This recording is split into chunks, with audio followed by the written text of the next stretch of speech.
Hello, everyone. Welcome to another episode of the Two Abdullahs with your two favorite slaves of Allah. Very bad slaves of Allah, though. What we have today, we have a treat for you today. We're going to be talking about jinns, spirits, devils, all of that stuff. We didn't have time to actually cover ruqya. We didn't have time to cover possession that much. We didn't have time to cover magic and evil eye. There's so much content on this topic. It's just unbelievable. So we have a very exciting show for you today. I hope you're just as excited as we are. And we're just going to get into it because we have a lot of content.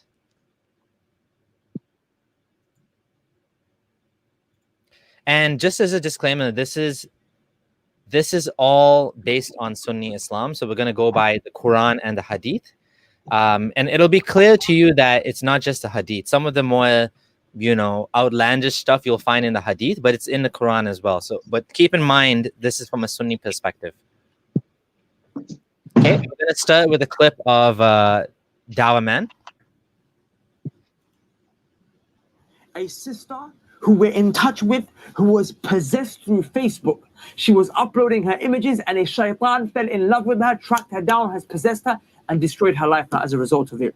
And yes, it is true, brothers and sisters, the shayateen can fall in love with you in the exact same way that the humans can fall in love with you.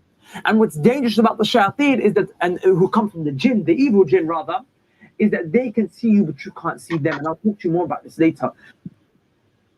Wow, okay, that was quite a handful to start off with, where we're starting with the genies possessing women through online Facebook pictures. So, just as a disclaimer, we know that Dawah Man, Imran bin Mansur, is definitely seen as out there, but he does have quite a popular following, over 200,000 subscribers on Nasiha sessions on his YouTube channel. This guy is definitely, on the right of Salafis. He's definitely Salafi through and through, but we're going to show you that this is not just Dawah Man. These are actual Islamic beliefs that come from the primary sources. Okay, do you want to just go through this? Yeah, so before we go through the list, just to give you an idea that this is going to be a very lighthearted, fun stream. And one of the reasons why we chose this topic now is in the recent past few months, we were talking about slavery, hudud, blasphemy, apostasy, and then the whole Yasir Qadi Quran thing. So we figured, we've been talking about a lot of negatives, we should bring something lighthearted. And I kid you not, like just me and Samir trying to get this presentation together, we were just laughing. It is so funny. So we'll go through the genie superpower list. So genies are made from fire. They are invisible. They can shapeshift, so they can become snakes, dogs, some other animals, or even insects at times. They can teleport. They can literally go from one place instantaneously. This happened with the Queen of Sheba and her throne. Then they can fly in space, because remember, they do fly in space to the seventh heaven to snatch the inspiration from Allah, and then the stars chase them. So yeah, they fly in space. They can possess humans. We will see videos of that, ruqya services and whatnot. Big shout out to Hasana ruqya services. Jinns are actually construction experts, and they can make the most imaginative buildings and structures. Solomon had them do them for him. Again, they're war veterans from Solomon's army as well. They live long AF, which there are reports of jinns that live thousands of years. Okay.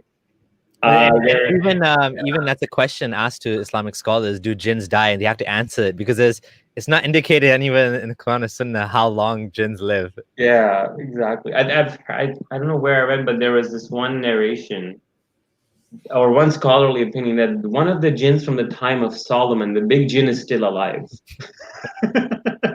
So I'm like, okay. In regards to peeing in ears, this is referring to the Satan peeing in your ear, sleeping in your nose when you don't wake up at Fajr. Flee with farts. This happens when the azan is said, and then Shaitan suddenly passes wind and flies away, so he doesn't hear the adhan. This is quite a ironic hadith. But one thing else is like these superpower genies, you'd expect they'd be doing these amazing, wondrous, miraculous works, but all they seem to do is just pester us little pesky humans. But what's interesting is their diet. They eat dung, animal droppings, leftover from bones, and food that you don't say Bismillah on. This just gives you an idea that this is literally, I kid you not, this is a comedy book. You can make a comic out of this.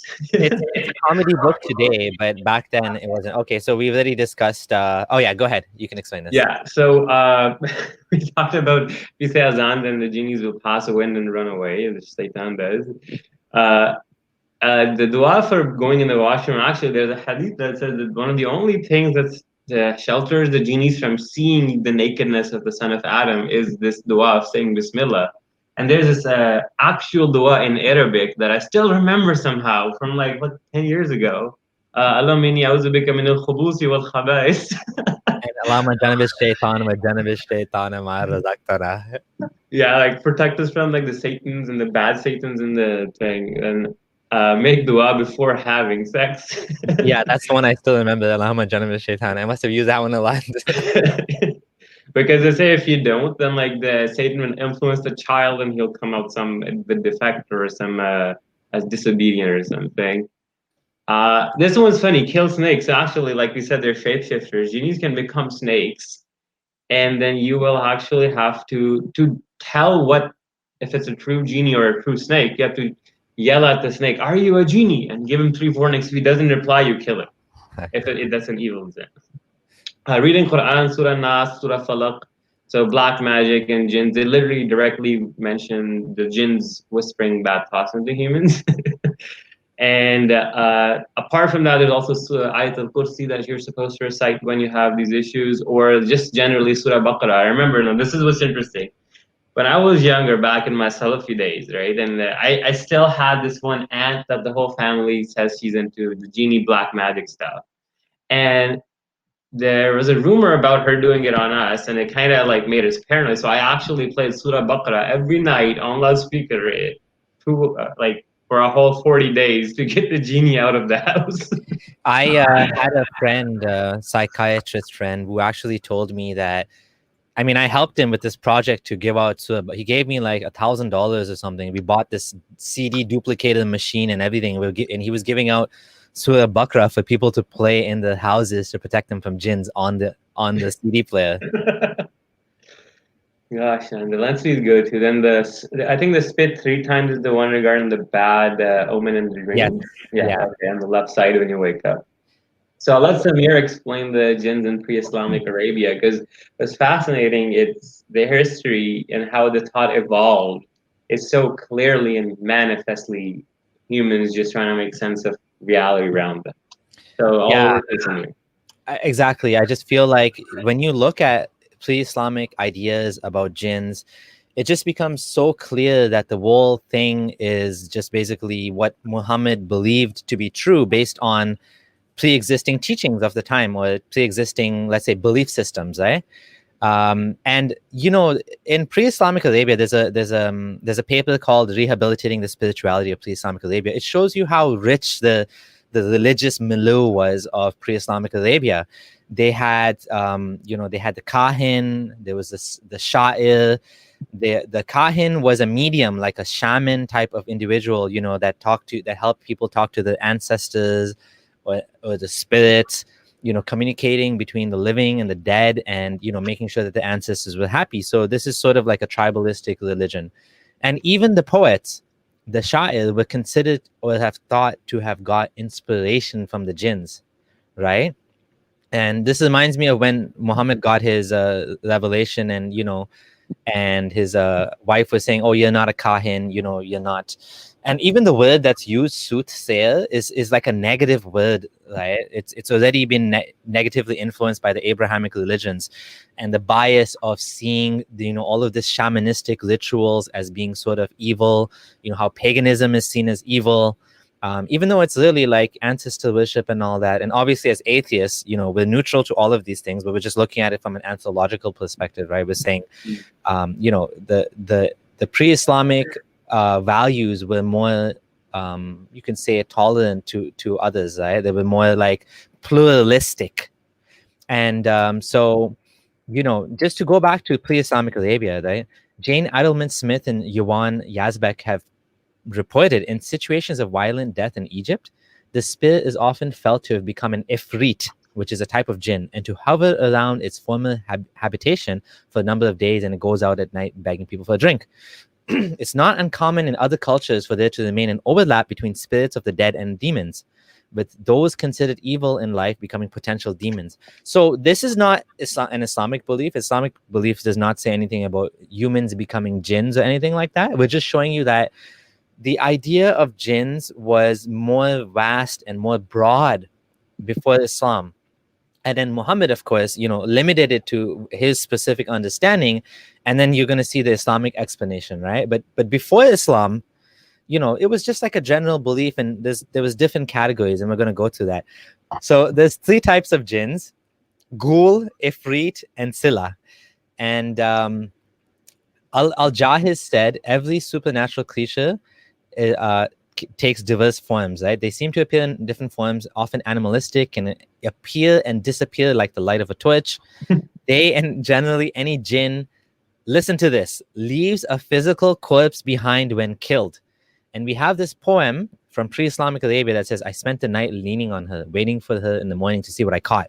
Then I found 2 eyes in an ugly head, similar to the head of a cat with a forked tongue.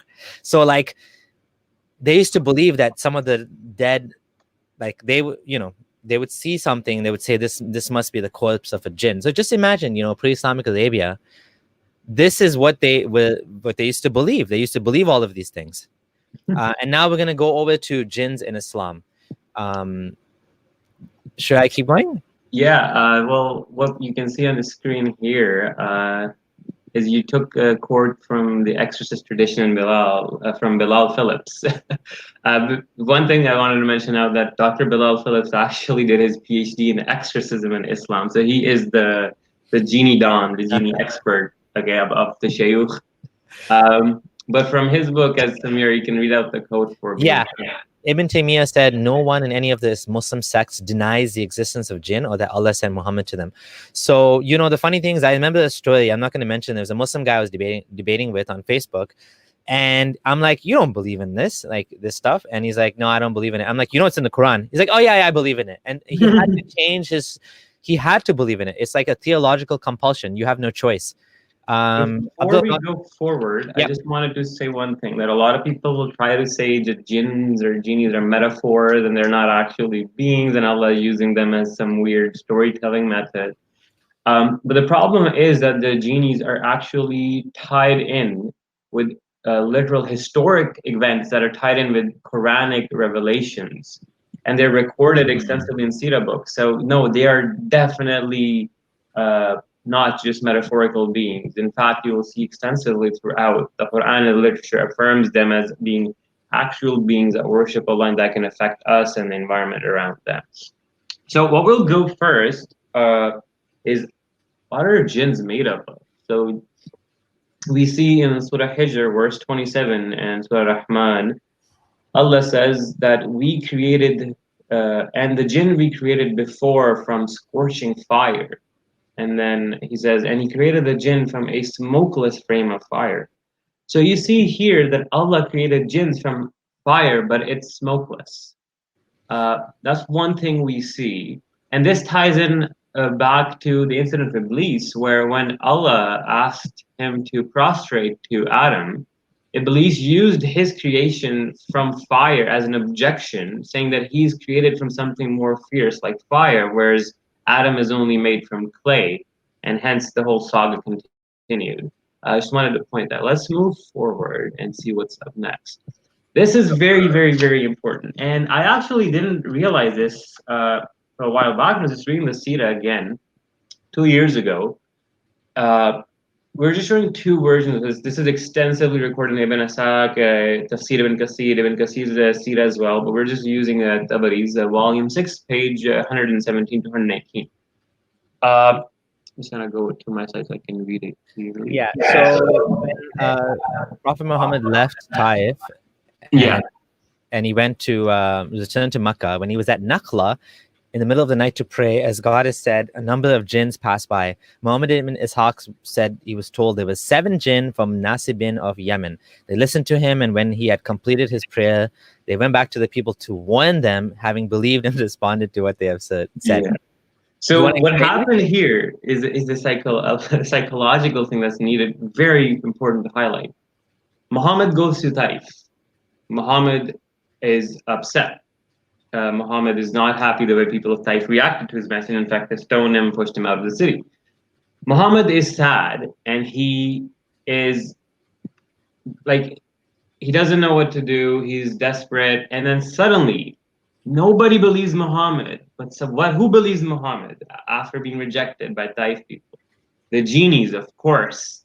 So you can see that how a mind could confabulate this genie explanation to fill in the void of this rejection that was created by the people of Taif and Makkah, constantly mocking Muhammad.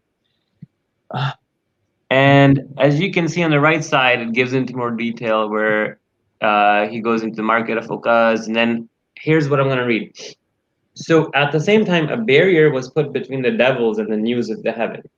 Fire commenced to be thrown at them. The devils went to their people, who asked them, "What is wrong with you?" They said, "A barrier has been placed between us and the news of heaven, and fire has been thrown at us," the shooting stars. They said, "The thing which has put a barrier between you and the news of heaven must be something which has happened recently." The genies fly eastwards, and they come across the Prophet at a place called Nakhla. And near that market, he was offering Fajr prayer with his companion. So these genies then actually hear Muhammad recite the Quran, and they go to themselves, "By Allah, this is the thing which has put a barrier between us and the news of the heavens." Then they went to their people and said, "Oh people, we've heard this Quran," and Surah Jinn was revealed. As you can see, the whole story surrounding this, where the genies are flying, and then they're like, "Oh, we can't eavesdrop on the angels anymore. I wonder what happened." And then they find this man just kind of praying in this place alone in the morning, early hours of the morning, and he's reciting these chants, and the genies are like, "Oh my God, that explains it all. That must be it." Like, it's so absurd and so self-serving. I have a little bit more to say about that. I'm gonna wait for the slides because there's more to this than just the story. Yeah. So the funny thing I remember from the story is that I remember reading a hadith. I don't have the reference right now, where the companions were worried. They're looking for Muhammad. Like, "Where's Muhammad? Where's Muhammad? We can't see him." And then they found him coming back at night in the desert. And they're like, "Where were you? Like, we were looking all over for you." And he's like, come with me.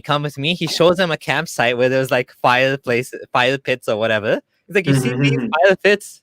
That's from the jinn." Yeah. The jinn. I think we have that hadith forward later on, but yeah, like just randomly these jinns come to him. So I thought this was very interesting, and when I was doing research for this, I think this is a very important thing to understand when you're studying jinns. And this hadith about the heaven being blocked, I want you to keep that in mind.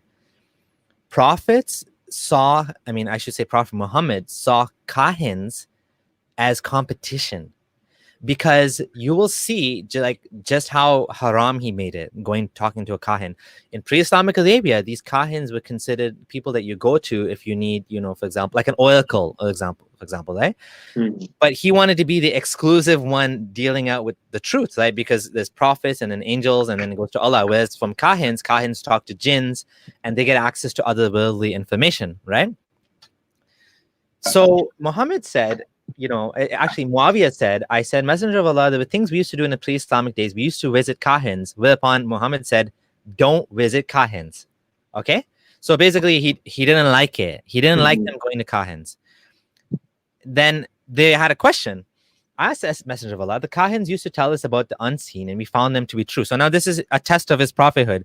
People always say that, when Ibrahim died, his son, and the moon eclipsed, he said, "Oh no, the moon doesn't eclipse for me. It was just the death of a normal man." And people are like, "Wow, see, he's a true prophet. He's telling the truth." But let's look at this. Let's see if he got it right here. He said, they're asking him, "How come jinns know the truth sometimes?" Now, any logical person would say, well, obviously once in a while, any fortune teller is going to get things right. The question is, are they right more than average? Like a little bit of skepticism will show you that they're just making things up. But that's not what he said. He said, "No, there's a word pertaining to truth which a jinn snatches and throws in the ear of his friend and makes an addition of 100 lies to it. So these guys are convinced Kahins are telling the truth, and they're asking Muhammad to explain it because he's a competing truth teller now. He's giving them a different narrative, and he's like, oh yeah, but the jinns add 100 lies to it on top of the truth they tell you, so you don't know what's. I thought here's something that's very important. I know that that Allah cannot let out divine wisdom or divine inspiration to any human apart from through angels, right? There's verses in the Quran about that. But then, from what it seems here, that the Kahins had partial access, a backed VPN tunnel into the. So they were like hacking some bit, and then the firewall would kick in and boot them off the server. It's hackers. Jinns are actually modern day hackers, right? They're anonymous. They're trying to get the truth out, but now there's a new firewall installed and the VPN's not working anymore. But what's interesting is why is Allah's security so shady? Like, come on, you can just stop the jinns from hearing anything at all. and this is where Muhammad now is changing the narrative. He's trying to tell people, well, they used to do that, no longer anymore. Now Allah's sealed it off, right? Do you want to explain this? Okay, so here's what the details about this is. So one of my favorite things I like talking about is shooting stars chasing genies who eavesdrop on angels.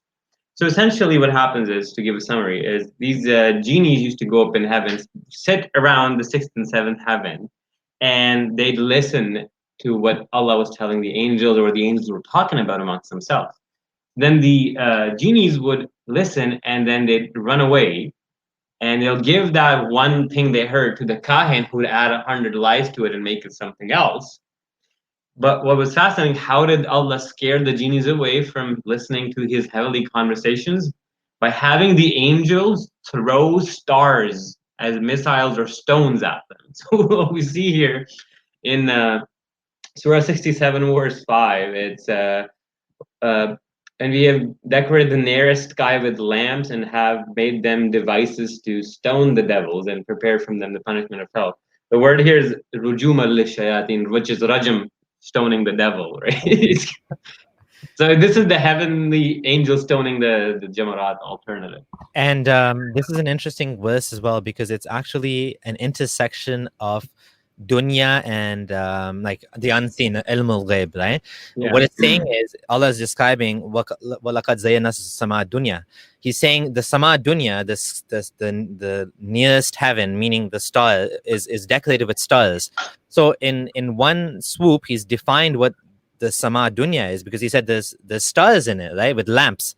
So these lamps, what are these lamps? So obviously it's describing something that they were looking at. It's not just talking about, like all unseen thing. It's an intersection of this reality and the other reality. So this is an example of how they try to use, they try to explain these things and give them otherworldly meanings, where obviously we know shooting stars are not chasing devils. There's no devils in space. They didn't even know what space was. Yeah. We'll get to space genies though. Yeah, it's just, it's meteorites, just to give you an explanation, that it's so dumb, this explanation. And why it doesn't make sense? Because Muhammad says it goes up to the 6th and the 7th heaven where the genies are sitting. And if you read Surah 72:8, it literally says, and we sought to reach the sky, we found it with stern guards and flames, and that we used to sit at places. So these genies were literally up in space or heaven or whatever, hiding. It's literally like what? Like a video game, like a tactical action espionage video game. I gotta listen to what the angel's saying, avoid detection. Oh shit, the alarm's off. Oh, there comes the star. I gotta book it. But even actually, when you actually see from the space station or that they occur in the atmosphere, entry time in the Earth. They're not even in space, honestly. They're like space rocks that burn up so they enter the atmosphere, and the friction creates a streaking tail, and that's what they call as shooting stars. But anyways, what do we have here again? So I heard Allah's messenger saying the angels descend, the clouds, and mention this or that matter decreed in heaven. The devils listen stealthily to such a matter, come down to inspire the soothsayer. The latter would add 100 lies to it. I think I'll take a break. It's getting a little too funny, but we should take a call now. And yep. So I heard Allah's messenger hello. descend, the clouds. Oh, you might want to mute your YouTube channel. You have to mute it. I'm gonna mute you for 1 We second. can hear ourselves. So if you're calling into the show, please mute your microphone first. Sorry, please stop playing the YouTube video. Otherwise, you're gonna get an echo, right? While we're waiting for a caller, I posted the link in the chat. I'm gonna continue with the slides. Okay. We already explained what this means. We already explained that. Shut the door. So Allah has created different types of jinns. This is Islam QA.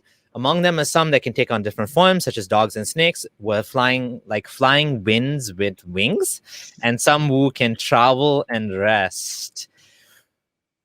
Okay, all right. Like, what does that even mean? Okay, there's two types of jinns: they fly and they don't fly. Okay. What the hell? Okay. All right. And then the jinns are 3 types. One has wings and they fly through the air. Okay, the wings one, they fly through the air, but there's the genies that fly through space, man. They don't need wings. There's no such thing as space in Islamic theology. That's the problem, right? And the type that looks like snakes and dogs. A type that stops for rest and then resumes its journey. Yeah. Okay. So it's stopping genies. Okay, so now we're on the second topic. We're gonna take callers if there's any callers, and while we're waiting for callers, we're gonna keep discussing. Do call in. I have the link posted.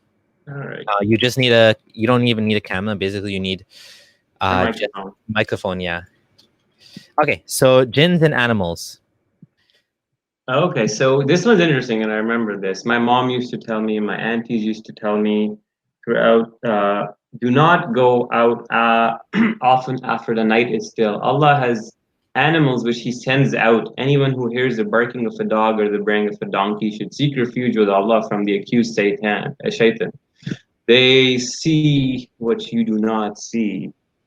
Now that's very, very interesting. So what essentially being said that if you hear a donkey bray or a dog bark, they're doing that because they saw a genie or a Satan or something. That is like, that makes no sense. Absolutely no sense. And what's interesting is like this was so emphasized when we were kids that especially at night, we would the dua. There's a book called The Fortress of the Muslim. Had a special dua that if you hear a donkey or a dog bark, that you should recite this dua or something. I forgot about that. Yeah, and then we would be told by our parents to come instantly as soon as the Maghrib Adhan starts. The genies are let out after sunset, so we'll go to that hadith later as well. But yeah, that's something I found it. Yeah. Okay. Messenger of Allah said, if you hear the braying of a donkey, seek refuge in Allah, for it has seen a devil. What's the dua? A'udhu billah min. Okay. Yeah. Okay. It's just a regular A'udhu billah standard fair dua. But yeah, that's pretty hilarious. So again, what we see is they're trying to, I don't know, like a donkey, really? Like a donkey and a dog? Like, does anyone who has dogs know the dogs are trying to communicate, right? They're trying to basically give us a message. Hello, Mike. Mike Tia, hello. Hello, Mike. Hello. You remember me? Yes. How's it going, brother? How you doing, guys? Good. I haven't followed the whole thing because I was working. I'm sorry. But I think the subject, you're talking about jinns, right? Yeah. Yeah, I just wanted to know your opinion on. Do you think it's most of it is not really coming from ignorance? Because I was thinking about, growing up in my country, sometimes in my school, and I had some people when they were having some, what they call, I think it's epileptic crisis. They would send like a group of people. They were like exorcists, but we don't use the word exorcist because that's more in the Christian world, I guess. But those people would come and recite certain verses on those people, and suddenly they felt better. So I was quite impressed by that. And coming to find out later, when you become an adult and you're reading a lot of things in articles, you tend to understand more what it's coming from. And that's just one simple example. You can have another one again, like sleep paralysis, for example. I know my friend, I don't know for you guys, but I know my friends, when we hanging out on Saturday night and we're talking about these things, they talk about sleep paralysis and they're like, this demon just raped me last night. I'm like, what? They do rape human beings through sleep paralysis?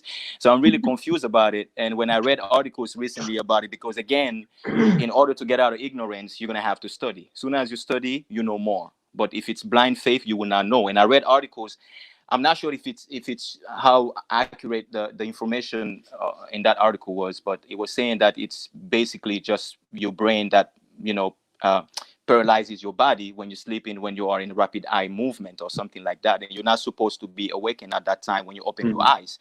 So there is no way for you to get out of that. And you have some hallucination because, again, you're not supposed to be awakened. You're supposed to be sleeping since your body is completely, paralyzed. And that was the explanation that I got. And ever since then, I know this and I'm not scared of it. When I have this sleeping paralysis, I don't have to recite Fatiha or whatever. And all of a sudden, it goes away by itself after 1 minute or even less than that. So I think most of it probably is coming from ignorance. I don't know what is true in that, because like I said, again, I've seen some impressive stuff.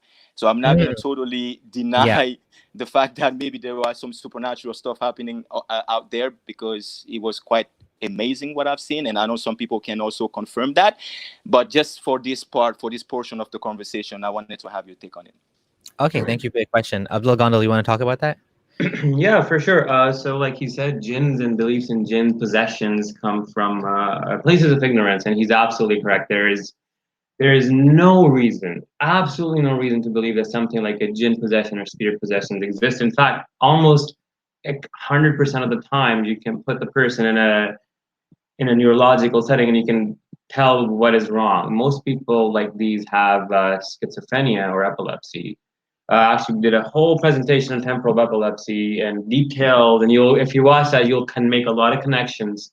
I'll just briefly go through that. What ends up happening is a lot of the times these people will hear voices. Now, if you're living in the 21st century and you're told you're schizophrenic and your brain and your ventricles in your midbrain are enlarged and there's atrophy in neurons, you can understand it. But back then in the 7th century, some person is having vivid auditory visual hallucinations, they would more likely take that as a possession of a demon or attributed to something supernatural and whatnot. Now, why do Ruqya services work or seem to work? Now, a lot of time when you see the Ruqya service, you'll see these people yelling, repeating verses over and over again. And a lot of people, schizophrenics or epileptics, when they have these episodes, they become very sensitive to light and sound. You will see this also with the just basic traumatic brain injury and concussions as well. In fact, Muhammad used to be sensitive to light and sound and go into the cave as well. So when they keep reciting these verses loud and loudly, they're causing a stress response in these individuals. And what's happening is a person will be like, the sensitivity is going, and they're losing their mind. So in neuroscience, we know when a stress response happens, your prefrontal cortex, let's say, has not enough control, and you lose your higher executive function, and you become, let's say, a slave to your midbrain and instinctual responses. And in that time, you're not reasoning, so your brain's emotional part's taking control. So if you keep yelling these people, these obscure words in Arabic in a microphone or spitting at them while they're already stressed out, they will keep acting more and more bizarre. And that's why this is the way Ruqya service handle these things is mostly very bad and abusive towards the patient and the long term. And it's almost always a misdiagnosed mental illness that is being treated. And in fact, I have had some family members who've fallen into this exact trap. We will talk about that later. We'll just go on and maybe see another question. Or actually, wait, there's one more thing I want you to talk about. I want you to talk about how the brain confabulates the devil on your chest. And so just to give brief, very simplified explanation of sleep paralysis, there's part of the brain stem which controls mid and lower brain stems control your sleep cycles, right? So this is involuntary stuff, but it is in communication with higher cortical structures, especially the parts on the outermost layer of your brain, which are responsible for human exceptional cognitive functions, right? Now, what ends up happening is, this is very simplified, is your lower brain thinks you're still asleep, so it keeps the heart rate low, it keeps your breathing and your muscle diaphragm low, but because of a chemical imbalance or miscommunication, your upper brain, your cortical structures higher up, are fully awake. So what ends up happening is you're seeing these, you're still dreaming, and your visual cortex is still dreaming, but because your upper brain is awake, it will start projecting that in front of you. Why do you have sensations of not being able to breathe? Is because, like I said, the lower brain is controlling the diaphragm from expanding too much, or heart rate, and you can't breathe either. So your breathing isn't under control. So you feel like you're gonna die and being choked by a genie and whatnot. Why you see the apparitions? Like I said, you're still dreaming. Your visual cortex is still projecting the dreamy state into your brain, but then your brain is also awake. So whatever you're dreaming is actually appearing in your visual field of view. This is one common explanation. But again, like, this is very, very simplified. And I did omit details just to make it simpler for people to understand. Should I show that exorcism clip right now? Yeah, that would be cool. Just so people understand what abuse and what we're talking about. So just keep in mind, just imagine this woman has some sort of psychological issues, and look how, like, it's just honestly, it's disturbing to watch this. I don't even know if I'm going to play the whole clip.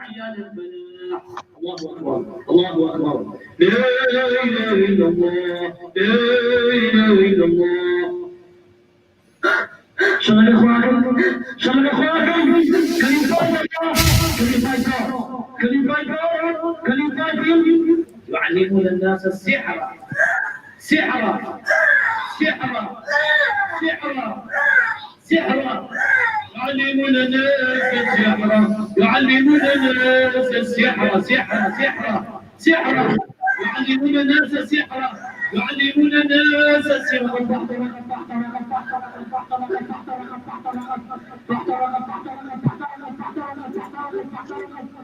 بالله إن كنتم تؤمنون بالله إن كنتم تؤمنون بالله إن كنتم تؤمنون. Okay, I'm just gonna just pause it. But also one other thing I wanted to point out, that like I said, you go into details. There's dissociative personality disorder, and I'll just give you an idea that because people that suffer a lot of trauma in their childhood, they can end up having multiple personalities. Some people, if you've seen the movie Split, that guy had 20 something, but this can go in the hundreds, and I've seen people with thousands of multiple personalities, right? These personalities, and this is fascinating, that these personalities have different accents. Some of them have different memories. Some of them have different abilities, where one personality will have weak eyesight, the other will have perfect vision. Or one personality can sing and the other can't.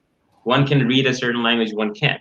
Now, again, back in the day, if you were to show this to humans living thousands of years ago, they'd be like, oh, this is just genies possessing the person. He's changing tongues. How could this person know? But now we understand this is all completely naturally explained, and these are just disorders of the brain. That was just one thing I wanted to point out. And like you saw, like, ruqya is abuse. Now, one thing I wanted to, before we move on to the exorcism, is very important, is exorcisms from other faiths that are contradicting to Islam also work. Okay, you can see movies made about the exorcism of Emily Rose and whatnot, and the people react the same way, right? So what I'm trying to say is, if there are two contradictory, or even 3-4 contradictory people using 3-4 contradictory different books as the word of God to do exorcisms, and all of the people who are the victims here, or the possessed people, are reacting in a similar fashion, points that there's something more fundamental that is at play here, and all of these people seem to have misunderstood this as their own version of supernatural genie drama BS. You know, I remember Muhammad Gilan talking about this. I couldn't find the clip, but he has a clip, and he's a neuroscientist. He's a Muslim doctor, PhD candidate, and he actually said, when someone asked him in one of his episodes, what do you think about exorcisms? And he was like, just so annoyed about this. He's like, this is so dumb, stupid. And he's like, do you notice it's always women who are possessed? Do you notice that? Why is that? Why is it always women? And he was irritated, because obviously he understands the whole thing about the brain and how it, you know, misfires and doesn't work properly and all that, right? So I'll give one quick amazing example, is the alien hand syndrome. People actually have a hand that has a complete will of his own. Okay, so they'll be eating with their right hand, and they're in public, their left hand will be like taking their pants off, and they wouldn't even realize it. They'll be walking around, and then suddenly their left hand will start choking them, and they'll have to fight their own hand to stop from killing themselves. Is this possession? Obviously not. It is very well understood in neuroscience. So that's what I'm trying to say. Like, these people, if we're shown these things back in the past, it makes sense that these people would understand these to be genies and possessions and whatnot. Okay, I'll take one more question. We have Ziad, who called us before, and he said he's going to be on topic. So Ziad, hi, how's it going? I'm good. Hey, How are Zed. you guys? Okay, what's up, bro? What's your question? Okay, so my question is, how do you guys explain things like voice changes, people like, I'd say like moving unnaturally when they're possessed? Like, this is something I've seen with my own eyes. Like, I've seen this, I've seen people do ruqya, I've seen this happen in front of my eyes. I've seen my family members have seen it. Like, the voice changes, like literally it's like a woman sounds like a man, man who sounds like a woman, sounds like a hissing. So do you have any explanation for all of that? So we were just talking about this as well. Like I said, the example of multiple personalities and them knowing different languages. Also, that sometimes these type of personalities only pop up in times of dire stress. Then, apart from the voice changing, the voice changing could be just the deepening of the larynx as well. As for extra strength, yes, this is very common, because when you're actually having a stress response and you're actually having a psychotic break or like a schizophrenic episode, when you're on adrenaline, your body will extend extremely muscular force to the point where you will see a 5-year-old kid being able to throw an adult across the room. I've seen this too. It's not anything unusual. It's totally understood. Your muscles actually, if you're dying, can push up a whole boulder worth a ton. It's just that they will rupture completely after, but you will live on. The fact is, these certain hidden powers or outbursts pop up in these due to these mental disorders at times. So, for example, I can explain, like, for if somebody's having a seizure, right? There's this strip. It's, I think, it's the strip of prefrontal sulcus, I believe, is for the motor movements, right? And the one before is for the sensory. And it's a homunculus, so you have like a strip where everything and part of your body correspond to its in use is attached. And if you have a seizure that starts, and then the seizure then starts spreading to that part where the motor neurons are, that's when you start people seeing erratic movements, right? I can go into much more deep depth where like only you'll see a flexor or like punching or like movements from like upper motor neurons, and lower motor neurons you'll see flaccidity and whatnot, but that's another thing. Same with the language center. Like I said, it's all in the brain. Actually, a lot of people don't know that if they live in multilingual societies, the subconscious brain is almost always constantly picking up on words that they don't even know or notice. So yeah, like I've seen this. In fact, you can see this if you want to go get a good comparison. You can go to a mental institute of schizophrenics or epileptic patients, and you will see this exact same thing everywhere. So I don't think there's anything good. That doesn't explain voice changing, like from a man to a woman. It does. Like I said, I'm not it does gonna. not. I have seen. If you have seen it with your own eyes, then you should know what I'm. It's not the same thing. Yes, buddy. Like I'm saying, voice changes are tied to. If I want to go into detail, I can start opening the left brain, Broca's and Wernicke's area. And like the. Sorry, 1 second. I want to add to Abdullah Gondal's response. There's a book I read when I was in university. I don't remember what it's called now, but it was about a woman who had multiple personalities. She had 17 different personalities. And what's that movie, the Hollywood movie with the guy that has... Split. It's called Split. Yes. That's a good popular example of that. So now this lady who had multiple personalities, some were male, some were female, she would blank out. So she would actually like suddenly realize she's in the middle of the street and she's like, how did I get here? What am I doing? And she had another personality in her head that would take over at certain times. And what was the cause of all of this was traumatic and repeated sexual abuse and physical abuse done on her as a child. So what happened was her mind created a protection mechanism. It created additional identities to protect her. And so what would happen is these identities would come out and she would just blank out. She wouldn't even... So the brain has this weird ways of when it's trapped, when it's cornered, it tries to, protect itself.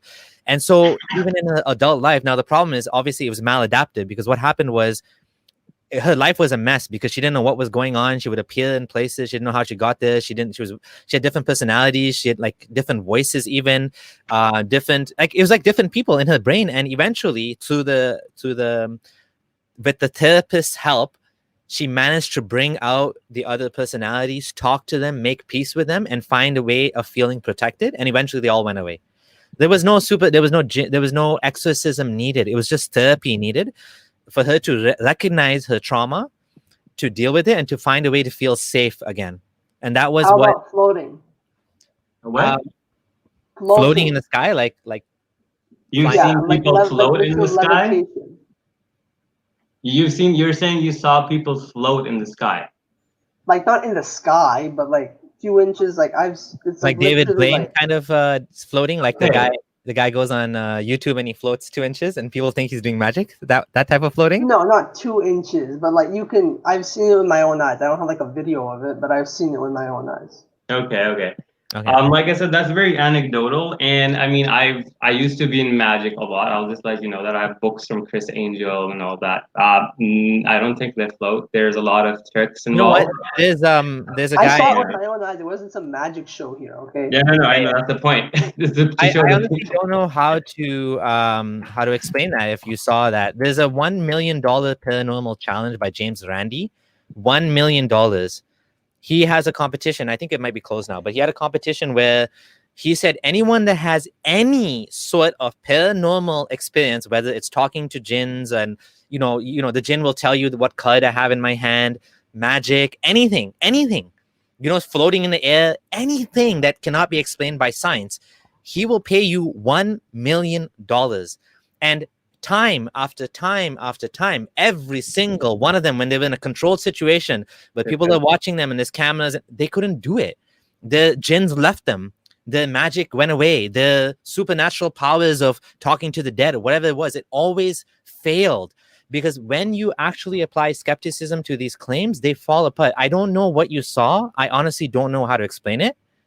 I don't know. I really don't know. But like what I know is how the world normally operates and how the world behaves. And I know that these things just don't happen. And if they did happen and you saw it, I'm honestly sorry. I don't know how to explain it. Okay, like, and then how do you explain that fact that it works? Like the people who get ruqya or get the exorcism done afterwards, a lot of them are fine. Placebo effect. What do you mean placebo effect? So their epilepsy, their schizophrenia gets magically normally cured? Okay, here's the thing. If you were to go and actually give solely ruqya treatment to these people, they won't be fine. That's one thing. And secondly, I feel like it's very anecdotal at this point.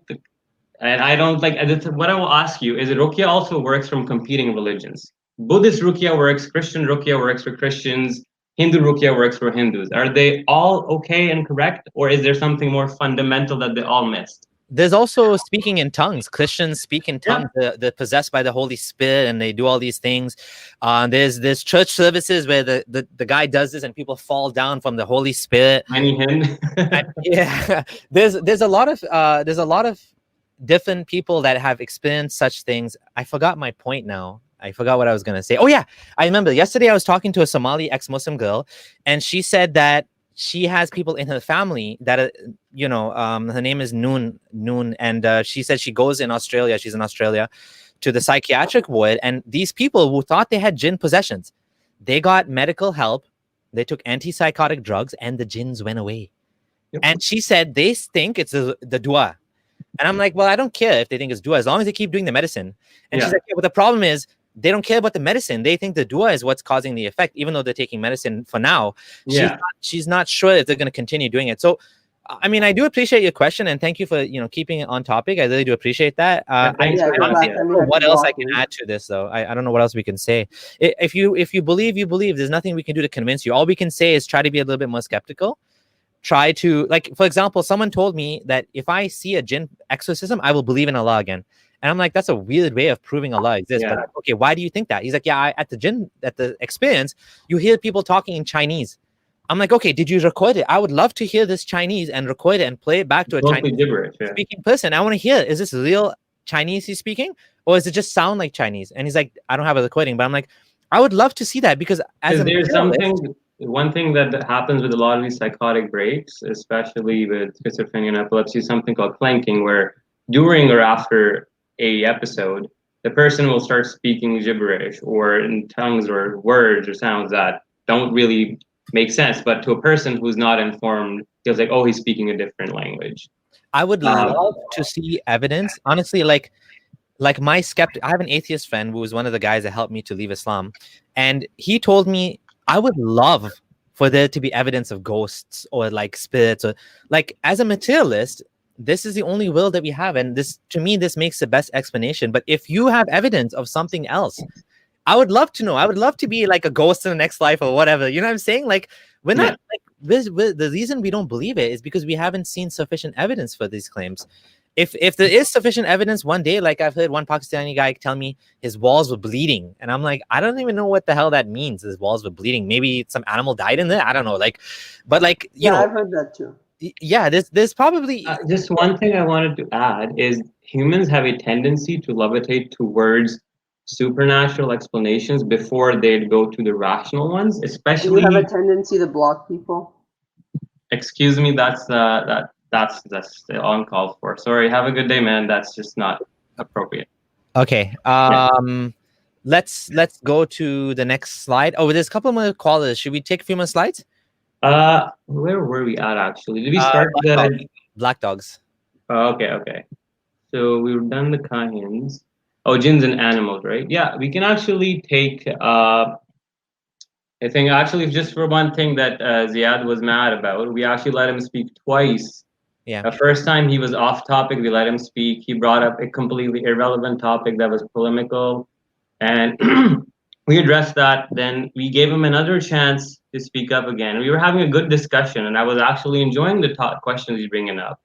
And then suddenly, out of the blue, he just said something so stupid again. Like, whatever. But like I said, trolling is not appreciated. We will be very nice to you as long as you're nice. We welcome discussion.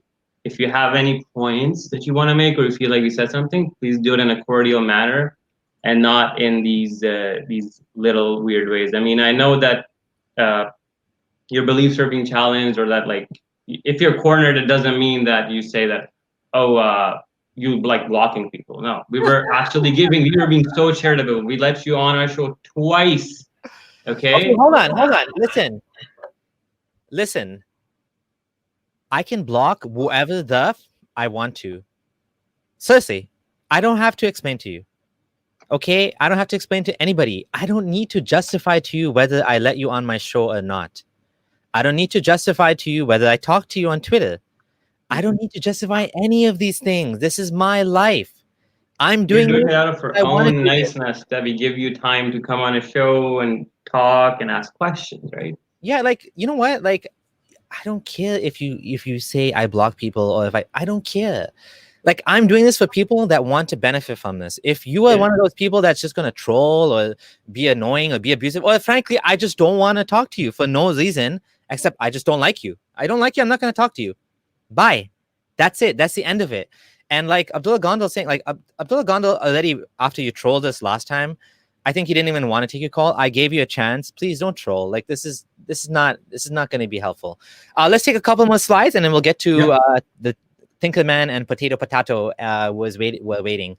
Okay, so I always forget which button to click. Black dogs, a jinn, so kill them. So now we're on the topic of jinns and animals. So there's a lot of interaction between jinns and animals. I used to wonder about the whole black dog thing. I mean, that never made sense to me. Even when I converted to Sunni Islam and I read this, I'm like, this is so weird. Like, it's just superstitious stupidity. Black dog or white dog or whatever. Like a white racist too. It's internalized racism, where almost always black is associated with negativity, Satan, black faces in Jahannam. It's so I don't know if it's racist. I don't know. It's not direct racist, but it's like it's internalized condition. Like, it's not explicit, but that's just my opinion on it. That's my opinion. So anyway, yeah, I'm just gonna read the hadith. Blah blah blah blah blah. If it was not that dogs were a nation among nations, then I would order that they be killed. So kill everyone among them that is all black. Right. So that's some some messed intense up xenophobia there. That's some, I don't know, man. It's so stupid. I don't even like have any words. I'm just like so stupid. Like, and then it says there is one inhabiting a home in which they keep a dog, but the deeds are decreased by 1 kirat every day. Kirat is a large measure of good deeds, I believe, except for a hunting dog, a farm dog, or a sheep dog. Like, why is Muhammad making such blanket statements like this? Like, what if you live in a culture where you need a freaking dog? Oh no, it's okay if it's a hunting dog, but why is it okay only if it's a hunting dog? What if you just want the dog protection? What if you just want a dog because your culture has evolved and dogs actually, like, dogs sometimes save kids. Dogs What's sometimes interesting is the whole backdrop to the story is the angel not entering the house because of the image and all that.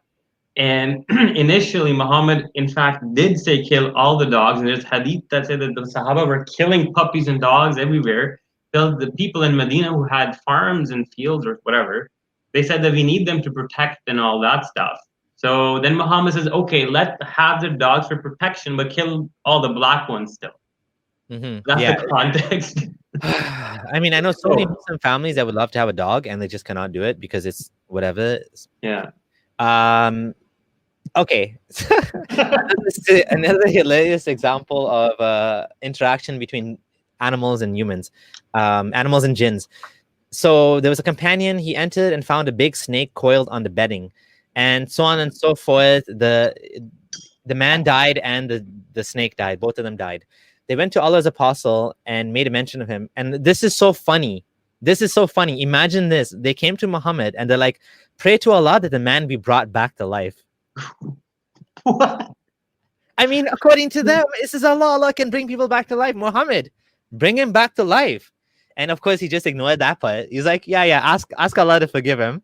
And then say that there are in Medina, jinns who have accepted Islam. So when you see any one of them, pronounce a warning to it 3 times. Yeah, jinn, jinn, yeah, jinn. And if it doesn't leave, then kill it. Okay, this whole thing is so hilarious. First of all, you can't bring people back to life by praying for them. No Muslim today would ever pray for someone to be brought back to life because they know you can't be brought back to life. Nobody prays for an amputee to get the arm back. Nobody prays for these things because they logically know it's impossible. So the scope of prayer is only things that you don't understand. If you don't understand the cancer in your body, you're like, I'm going to pray for it to go away because you don't understand that in 24 hours or whatever, 22 months, you're going to die. It's inevitable. There's nothing you can do. Let's say. But you're going to pray for that. But you know, if your arm is cut off, you're not going to get it back. So you don't pray for that. Why? Because logically, you know, it's not going to work. So they're asking him because they're being logical. They're like, yeah, he's a prophet of God. Bring him back to life. I mean, that's just like a side point, but I just thought that was so funny. Yeah. But why there's... So wait, let me guess. Is the latter part referring to the jinns as in their snake form? Or okay. You should talk to snakes, guys. It's Sunnah. The Sunnah is so so the guy wants us, if you see a snake, like, ya jinn, ya jinn, ya jinn, and if it doesn't say anything, you kill it? What? Okay, take a collar or something. Like, honestly, we're laughing about these things because people take them seriously today. If they were just like 7th century superstitions, I wouldn't laugh. I mean, I'd laugh, but I'd be like, yeah, okay, that's whatever, fine. Yeah. They believe this stuff. They're not going to believe it today. But the problem is, people have taken epistemologically put the Quran and Sunnah at this level where it goes above rationality, reason, and everything. Evidence. It's super rational, bro. Okay. We'll take a caller and then we'll go for it. Yeah. Hello, Thinker Man. Hello. Hello, how are you guys doing? Good. How are you? I'm fine. So I just want to say that I love your guys' show and I watch almost all of your videos. Thank you. Just keep up the good work. It's very helpful for people like me. Absolutely. So, thank you. Thank you so much for your kind words. You're welcome. I want to ask one question and then I want to share an experience I had which I don't have an explanation for. So first, the question is that I read the Quran in Sahih International English, but after some research, I think that the translation is very watered down. I don't think it's close to the Arabic. So do you think there's an English translation that that's the best, that represents the original in Arabic. Which translation are you reading? I read the Sahih International. I read it. Okay. I'll give my opinion first, Yeah. and then you give your opinion. Honestly, I think you're not gonna get it. I think Sahih International and Yusuf Ali are considered, like, Yusuf Ali is considered, in my opinion, the most classical, best translation. But the thing is, obviously, Yusuf Ali is also one of those guys that any translation is going to have an interpretation aspect, and so they're going to be projecting their understanding onto the text. There's no such thing really as a literal translation, otherwise it'll be meaningless. Sahih International is well respected as well. I don't know what academics would say. I really don't know. I think for all intents and purposes, you get the main meaning from it, and I think that's good enough for me, and that's what I go with. Abdul Gondal, what about you? For my opinion, I would say like Sahih International does a decent job at giving a good representation, but there are instances where you'll find that some verses are on purpose watered down. But generally, it's okay. I would say I found the Pickthall's translation to be more word to word and literalist. Let's just say you can classify them almost in like the literalist Wahhabi style translations versus the new modern Muslim style translations. I've seen these two categories emerge. Then I would say Mufti Taqi Usmani's English translation is very, very well written, and it's in a very simplified form, but it's more closer to the text. But yeah, Pickthall, and then there's also the other one, Corpus Quran translation. Those are also good. You can also like look at the tafsir. So QuranX.com, go to tafsir and hadith. If you want to know the Sunni opinion, okay? Now, because honestly, if you want to know the Quran only opinion, like it's very, very difficult. Like you're gonna have to be a scholar. Like, are you laughing at the comment there? Yeah, oh my god. I missed a question that from before. I totally forgot. I forgot. There was a question that asked, "What's the difference between jinns and shayateen?" So a shayateen just a subset of jinns. So yeah, basically shayateen or devils are evil jinns, like Dawah man was saying in the beginning. Like basically there's jinns, but jinn is a much bigger category that includes Muslim jinns. We'll talk about Muslim jinns. Yeah, we'll talk about all sorts of jinns. So did we answer the question? Yeah, and there's one experience I would like to share that I went through. Okay, so before I tell you my experience, I'd like to say that I'm actually very skeptic, and I try to look for naturalistic explanations, but this was one thing in my life that I just can't find an explanation for, and I'd like to see your take on it. So basically, me and my friend, we were outside my house, and then there comes this guy. He's like very old. He has a stick in his hand, and he comes to us and he says that, "Do you want to see some?" I think he said magic or something like that, and we were like, sure. So he did a few tricks. I wasn't convinced by those, but then in the end, he asked me for a piece of paper, and I had one in my wallet, and it was like half the size of my finger. So he didn't touch the paper. He said, "Put it in your hand." I put it in my hand, and he said, press your hand and keep it hidden. So I pressed it in my hand, kept it hidden. He put his hand over my hand, and in a few seconds, that paper was white, and it turned green. And on one side, it was written Muhammad, and on the other side, it was written Ali.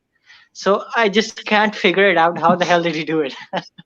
I've seen an iteration of this trick by Chris Angel and a bunch of other people.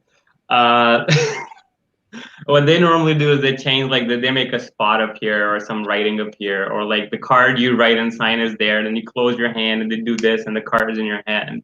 It seems to be of some of that nature. Like I said, I used to be into magic, and I don't want to spill a lot of the secrets, but like there's card tricks as well. Like a lot of times it's a lot of the setup and it's distraction, right? So when I'm, for example, like if I'm showing you a card, like, okay, look at this card. While you're memorizing your card, I'm looking at the deck where it's broken, and I'm memorizing the card next to it. You're busy with that. I put it in, mix it. I'll give you guys a deck to mix it, and the chances that your card will be right next to the card I looked at is almost like 98%. So it'll appear as magic when I actually just look for the card I saw, and I'll find your card next to it. And an iteration, there's a different way you can throw the card up. Your card sticks to the roof. But no. Yeah, honestly, like I have two of my atheist friends are both skeptics, and they're also both into magic. And the reason they love magic, again, because like I said, the same guy that said I wish there was ghosts, right? He's like, he loves magic because it's so cool, and it's all about misdirection, right? And if you want to watch magic shows on you can look it up. There's a lot of the magic nowadays also has to do with very advanced props. Like there's technology, right? There's special, like one of the comments says, special type of ink that's activated by body heat.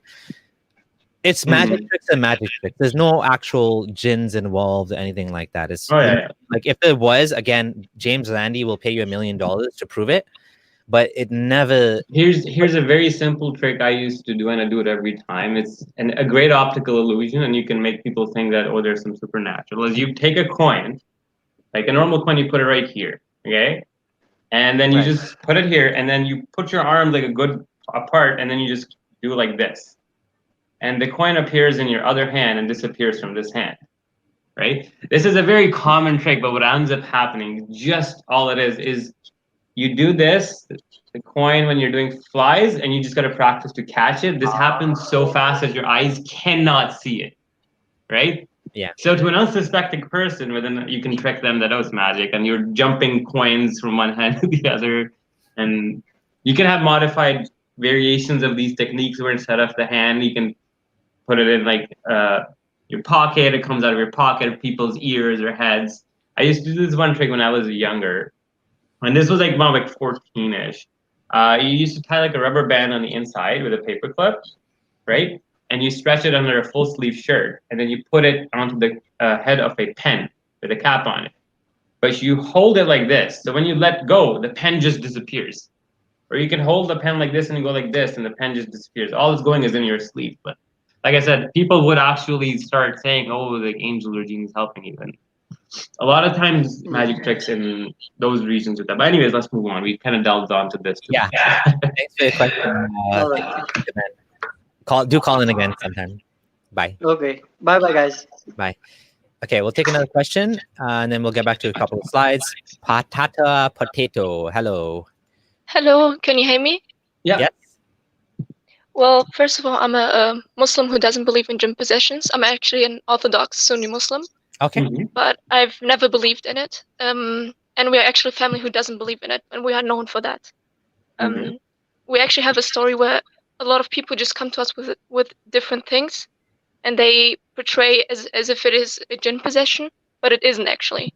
For example, we had a woman who was supposedly becoming crazy, and no one wanted to treat her, and she wasn't becoming better.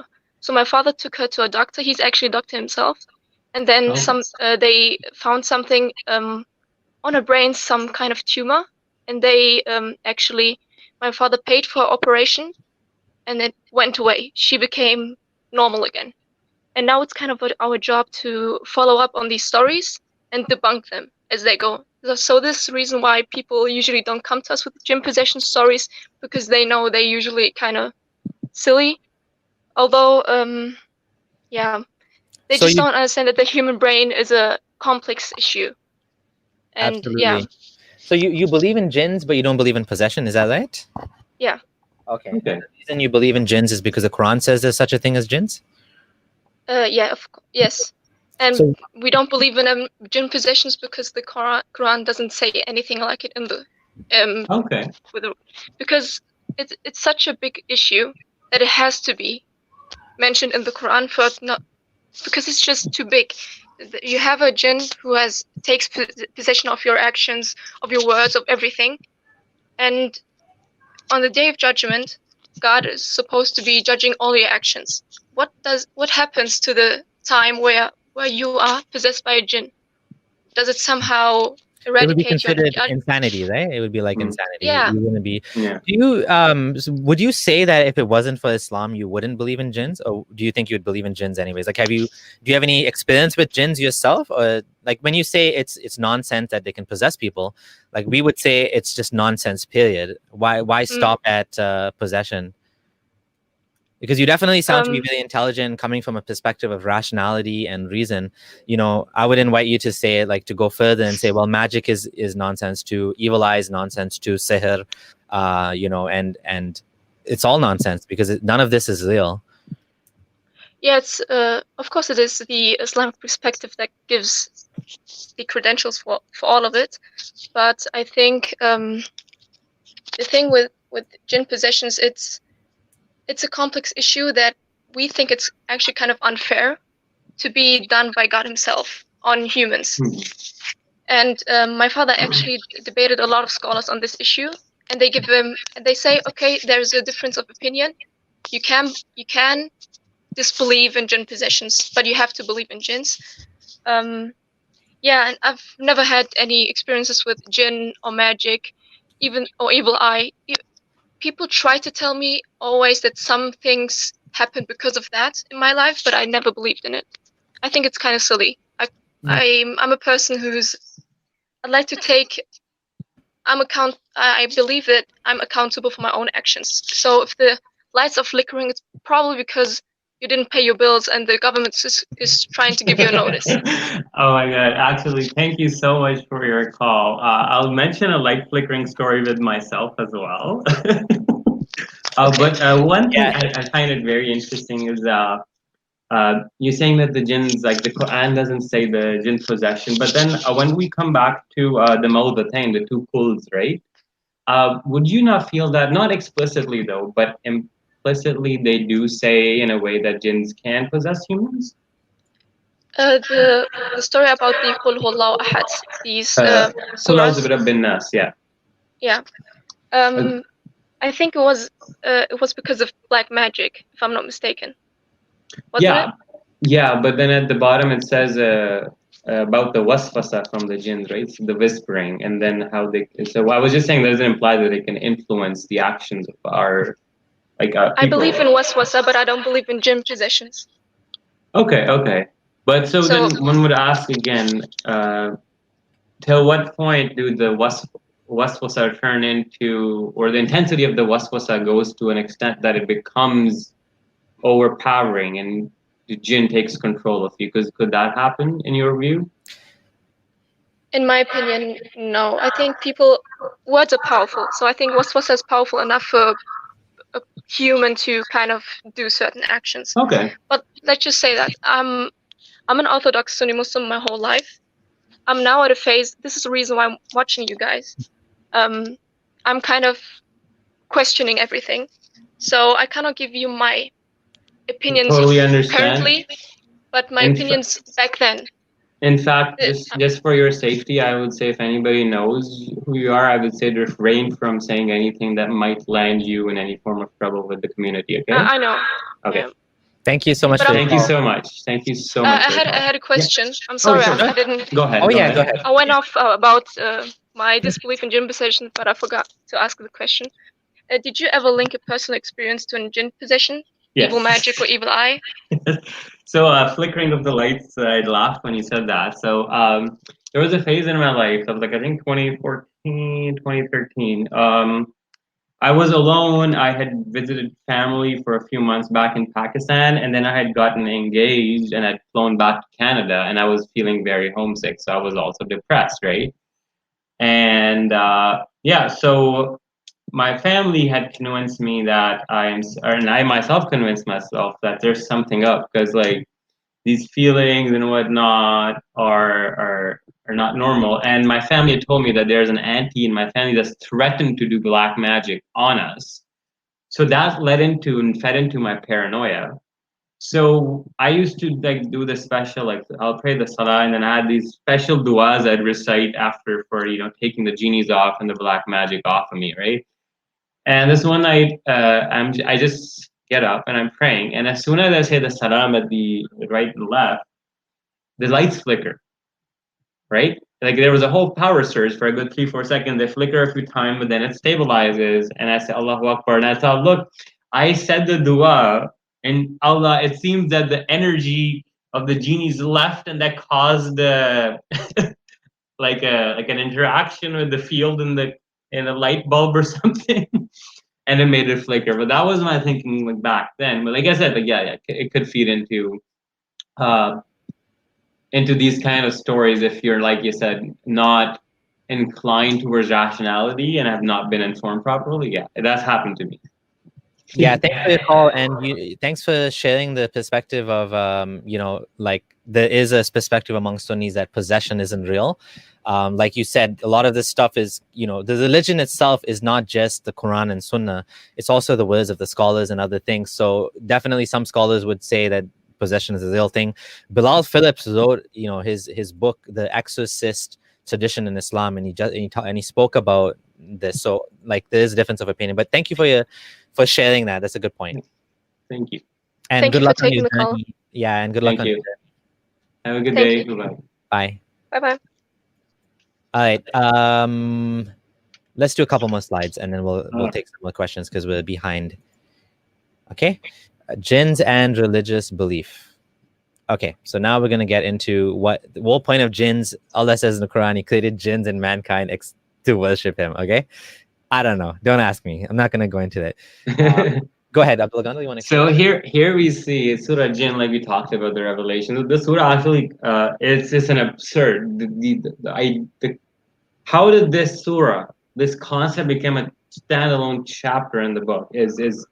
Is amazing. It recounts a conversation between Muhammad and the genies. The genies heard Muhammad's Quran and they became Muslim.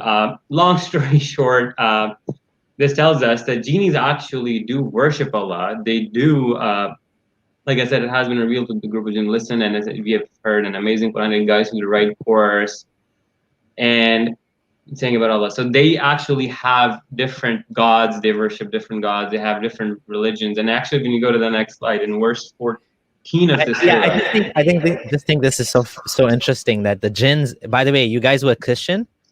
You're all wrong because right here the jinns told Muhammad, that Allah doesn't have a son. So there you have it. You guys, checkmate. The jinns proved Islam. Yeah, checkmate. Christians, you should know better because the jinns themselves even admitted to the truth that there's one God. And Christian jinns, they're going to hell too. Yeah, so yeah, the 72-14. And what I'm trying to say, there's Muslim jinns, there's obviously Hindu jinns, Jewish jinns, Buddhist jinns, but then what about atheist genies? How can genies be atheists? They are supernatural, right? Yeah. Superpowers. Okay. No, just a joke. Yeah. So we talked about this already, so we don't need to. Again, I just wondered why you even bothered to say this. This hadith is just weird where Muhammad, just to summarize, Muhammad is taking a shit. And he wants his buddy to go fetch him some stones to clean his ass. And the guy brings him the stones, but in one of them, he had the animal dung because he can't find the third. And Muhammad says, they use the foods of jinn back then, and his excuse for not using animal dung was don't use animal dung to wipe your ass because jinns eat them. Because jinns eat them. Oh man, what kind of logic is that? I don't get it. These jinns are these superhuman kind of like weird creature with superpowers, but they eat dung and bones and food that you don't say Bismillah on. Yeah. And apparently Muhammad is very merciful because he invoked Allah that they would never pass by a bone on animal dung but find food on it. Why do they need food? This is like a Pokemon thing. Like, is he think of them as Pokemon? You have to Pokemon feeder. You have to feed it every day, otherwise the Pokemon dies. They don't even eat food. Like, I mean, why do they even need food? They don't have physical bodies unless they're snakes. I don't know. Okay, next question. Next slide. Allah will fill hell with genies and humans. So here's one thing that this verse implies, that genies actually are going to be judged like humans. They're actually being tested similar to humans, that at the end of the day, at the day of judgment, they'll literally be either put into heaven or hell. But what I'm trying to say is, like, the verse, like read it, 11:119, except whom your Lord has given mercy, and for that he created them. But the word of your Lord is to be fulfilled, that I will surely fill hell with jinn and men altogether. So Allah is boasting in a proud front, like, I will surely fill hell with genies and men. I wonder how much of hell is jinns and how much of hell gotta catch him up. I wonder how much of hell is jinns and how much is humans. Like, what's the percentage? Is it like 50, 25, 75? Like, in fact, like, if there's 7 billion humans, what's because we're told they live in a parallel dimension like us. Whereas there's genies that marry, genies that have pets, and they have visitors and all sorts of different jobs. So like, are they 7 billion genies as well, or are they like proportionate in a different way, like the Yajuj and Majuj, where 999 equate to 1 human? Is it like if there's atheist jinns and Muslim jinns and Hindu jinns, do they have prophets too? Apparently, Exactly. Yeah. there's a hadith that says they have animals too. I mean, it's like these genies are like, what is this? Like, they're like magical creatures that whisper in your ears. They're also going to hell. They're also not going to hell. There's also Muslim ones. Like, they also like eat food, but the food they eat is out of leftovers. Why would they need to eat out of leftover food? It just none of this. Does this make sense? It's just so bizarre. Let's take some questions before we continue. Let's take a question. Someone is saying Apostate Prophet used to believe in jinn. We all used to believe in jinn. Yeah, I used to believe in jinn too. Yeah, it's just like, and you know, people are saying, you know, voodoo is real and stuff like that. I just want to discuss that.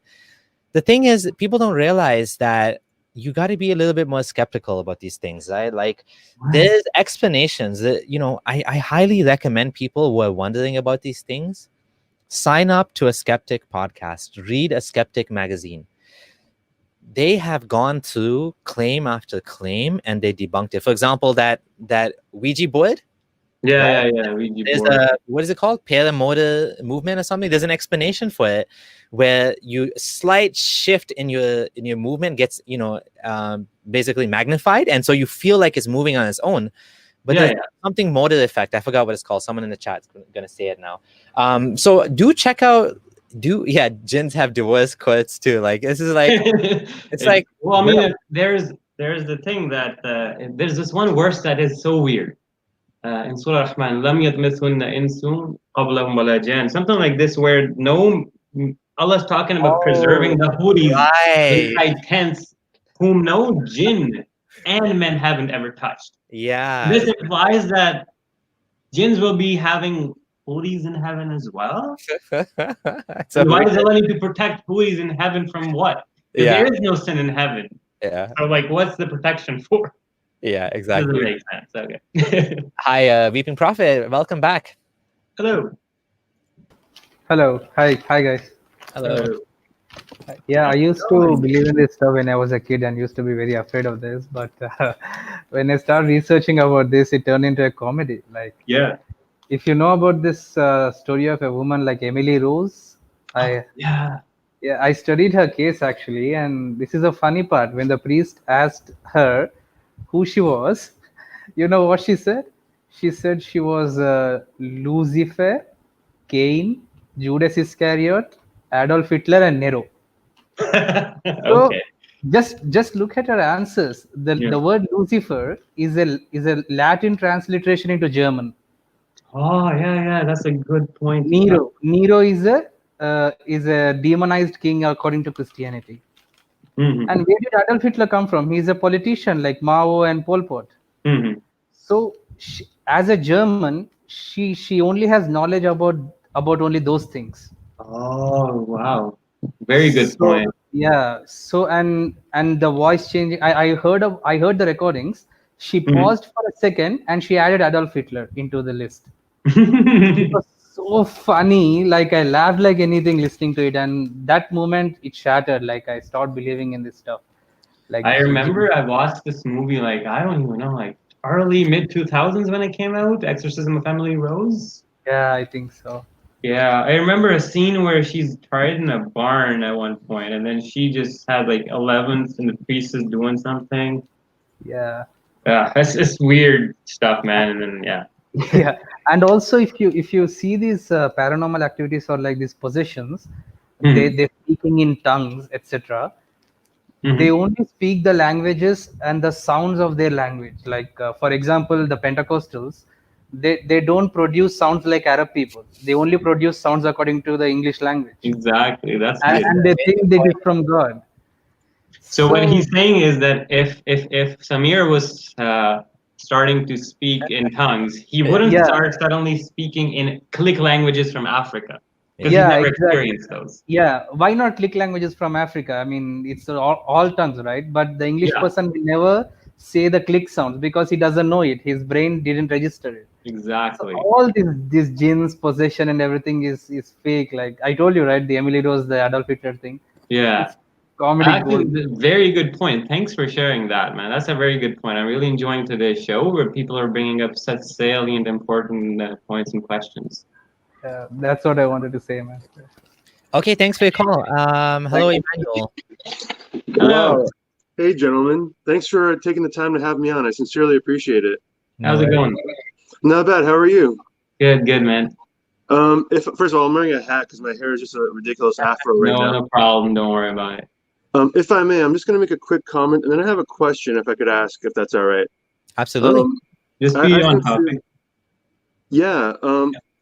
I think you guys are honestly so brave and so important to the world because, for myself, I'm an atheist. I was born in an Islamic country, and I tried to believe, and it just wasn't true. I felt there was a lie.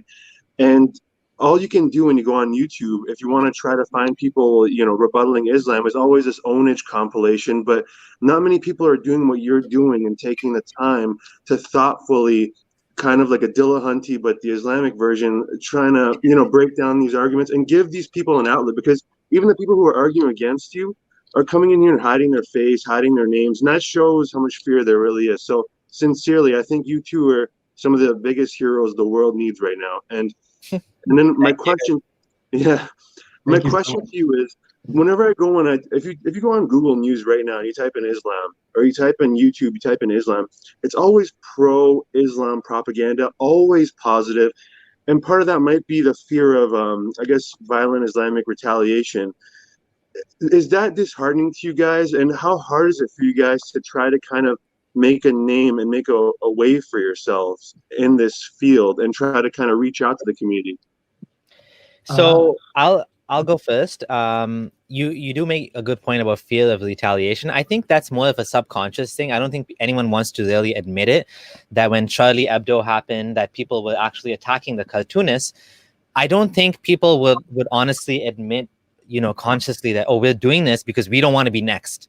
I don't think anyone would say that, even though in the back of the mind, like I sometimes wonder myself, like, what's the consequence going to be for, usually when it's something more that, something that'll go viral, like a meme or like a one sentence tweet, sometimes those things can actually come back and hit you because people get really upset about it. So sometimes I do wonder that myself. And then I wonder, am I doing this, not doing this because I don't want to be next or something like that? So that's a real issue, but I don't think people are necessarily honest even to themselves about it, especially when you're talking about like, white Western liberals.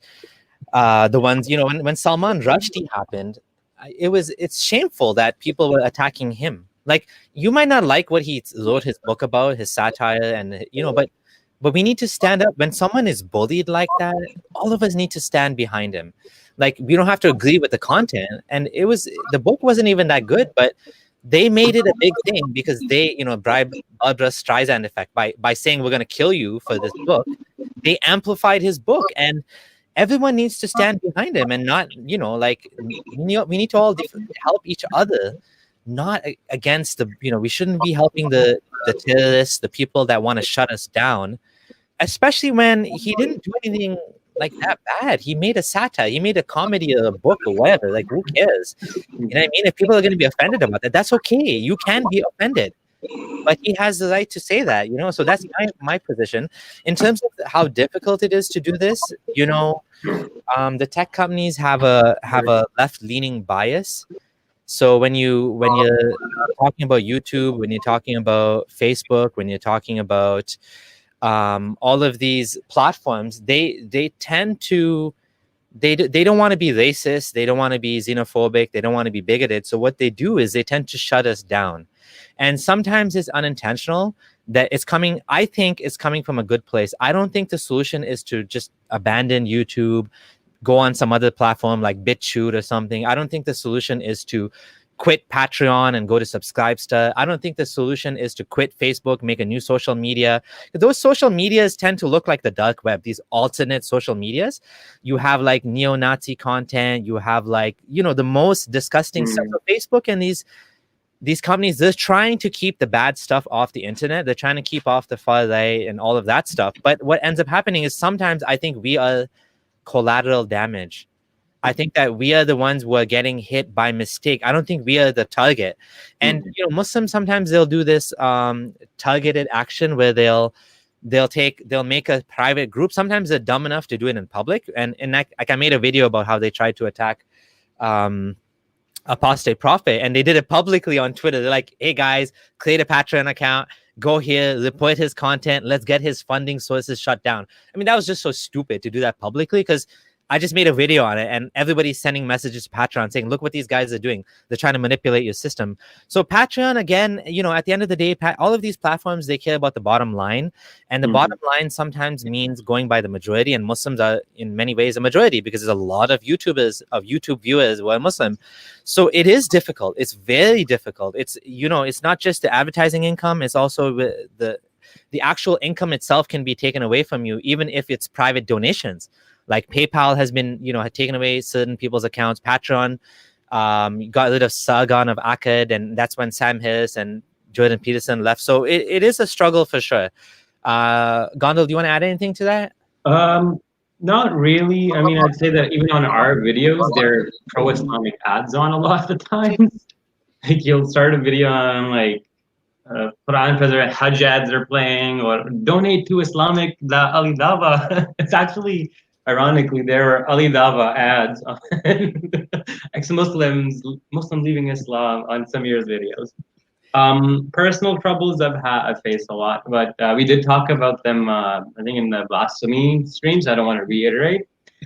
But yeah, no, like you said, like everybody's aware, like Charlie Hebdo and whatnot. So like, of course, there's obviously a constant thing in the back of your mind, you know, like you're walking on the street and then you see somebody and he's just gonna jump at you. So yeah, it happens. But like I said, gotta live on with it. One of the reasons I do what I do is, and the whole mentality is, it's not to make my brand or my name famous. It's not even about me. It's about, I've lived in Pakistan, I've seen how indoctrination works, and I've seen how it ruins people's lives. And I cannot see my younger brothers or the kids of nations like that just go through it. I mean, just this whole stream about jinns, like I just can't stay silent on this. I'm an outspoken person, but yeah, that's 2 cents on there. And thank you honestly for your kind words. Thank you. Appreciate it. You know, you're saying we're heroes, but we're just doing our part. You know, we have the freedom of expression and freedom of religion here, and we have to take that seriously. We have to. We can't just let these people be the only guys in town who say whatever they want and we say nothing back. Like, because otherwise, you know, Islamic revivalism will come back. I mean, it happened to me. I converted from a liberal Shia sect, Ismailism. Some people say they're not even Muslim, to an Orthodox, strict Sunni Salafi, and who knows, maybe I wouldn't have even become jihadi. So we have to fight back, and we have to constantly do this, because human beings are irrational. Like we're not the most rational beings at times. Sometimes we fall into these things. So, you know, but yeah, thanks for your call, man. Really appreciate it. Thank you so much. Thank you, gentlemen. Have a great day. You too. Bye. You too, man. Bye-bye.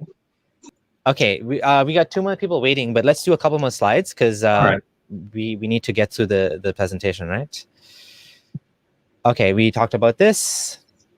Okay, so this is actually a little bit of an interesting topic, and I don't want to delve too much into this because it's a little bit of a longer topic, but there seems to be some confusion about Shaitan. What is he? Is he a jinn or is he an angel?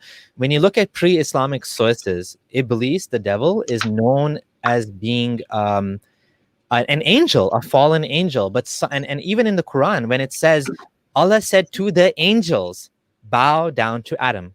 Now this is from the pre-Islamic sources, right? And they all prostrated except for Iblees. Now tell me something. If I told the angels bow down, why would Iblees, like, they all bow down except Iblees? Well, Iblees, why is Iblees there if he's not an angel? If I tell the angels bow down, well, they all bow down. Why do you have to say except for Iblees, unless he's an angel as well? So it seems like there is some confusion, and this confusion was actually from the fact that maybe Muhammad wasn't sure about this whole thing, and he included the story in the Quran, and then later on he had to clarify it, because there's other verses where it doesn't mention that he was of the jinn. Yeah, so there's more verses. There are like 4 or 5 verses that portray him as an angel. Only one explicit verse, this one, and one implicit verse, I think, that says that he's not an angel but a jinn. Yeah, it's like if you have a bunch of men and there's a woman there, and like, hey men, bow down, and they all bow down. Well, the woman wasn't supposed to bow down. You told the angels to bow down. You told the men to bow down. Why is the woman not bowing down? I'm not saying women are devils, by the way. Maybe that was a bad comparison to make. But like the point, Muhammad has said that, so I mean, you're just talking to Sunnah. I don't need to say that. It's just like, okay. Anyways, this should be a whole video on itself. I'm not going to do any more on that. And like, how would the change, like in the Bible, it's like he's a fallen angel, but in the Quran, it makes more sense that he's a fallen angel, exactly, not a jinn. The jinn thing, I think, came later to kind of fix what one thing I just don't make sense to me is the whole saga. Why is Allah commanding the angels to bow down or do sajda when we know that angels don't even have a free will? What's the whole point? Right? It doesn't make sense in that way. But what we will do now is we will go forward and go to jinns in human form. So here we have Abu Hurairah said, Allah's messenger put me in charge of zakat, Ramadan, zakat al-fitr. Someone came to me and started scooping some of the food stuff with both hands. I caught him and told him that I would take him to Allah's messenger. The thief said, wherever you go to your bed, recite the verse of Kursi. Okay. For then a guardian from Allah will be guarding you, and Satan will not approach you. And then the Prophet said, he told you the truth, though he's a liar, and he himself was the Satan. So basically, the Satan showed up in human form to Sahabi, started stealing the donations, and then said that I'm telling you the secret weapon to kill me and all my jinns, because I'm gonna snitch on my own kind. Recite the Ayatul Kursi. Because he wanted food. He was stealing food. What the hell? I thought he was eating dung. Hello. You don't need to steal food. You can eat the dung. There's lots of animal dung. Lots of dung, yeah. Like, it's a video game, bro. Like Genie Sims Edition or something. Oh, we're getting to the exciting stuff. Let's take one more call. Yeah. I just, like this stuff is good, but I don't want to interrupt it. Hi, confirm Jahannami. Are you there? Jahannami? You never know. You might turn back to Allah one day. I like your little logo going back and forth. Yeah. He's got fire. Okay, go for it, dude. Hey guys, what's up? Good, man. Good, how about you? Yeah, I'm awesome. First of all, like I love your guys' stuff. Like I'm really thankful that you guys do this. I live in Pakistan, and like I would have never gotten to the to like just saying that this is complete BS without you guys. Like, thank you. I really thank you for that. Like the Mass Arab and like you Abdullahs, the servants of Allah, helping us. Other servants of Allah started a revolution. Like, thank you for that. Like, I really appreciate it. Yeah. And, like I said, it's all for you guys. We realize that in countries like Pakistan, you guys can't speak up. So it almost becomes a moral obligation for me that having this liberty of free speech, I have to speak up, you know? Yeah. This is, thank you guys, like Haris and all of you guys. Like, you're welcome, man. You're welcome. Right. I had actually I had 3 questions, right? Well, actually I had 1 question and 2 stories to tell you, right? Okay. The question is that I used to pray Jummah, and I really don't pray at all nowadays. But every time after Jummah, they used to pass out flyers outside of the masjid. And on the flyers, it was written that you could get cure for AIDS, cancer, and whatnot from Dam Darood, from Phuke. What do you call it? Like blowing the Ayatul Kursi on you, and stuff like that. Right? And you just visit our center, and we'll do the Sunnah on you, and you'll be healed for life. So something along those lines. Right? And I pissed me off so many times. I actually got into a fight once because of it. Wow. Yeah, this has made me really angry. But the 2 stories that I have is I used to see a girl back in the day. She belonged to an Orthodox Muslim family, and she was sick. She had a problem with her lungs. So her uncle, who was apparently, I think, a mullah or something, he told her that a jinn is ashik on you, right? He is in love with you, and as far as I know, I was the only person seeing it, so I don't know. So your ex-girlfriend was a jinn had a crush on her ex-girlfriend, right? Yeah.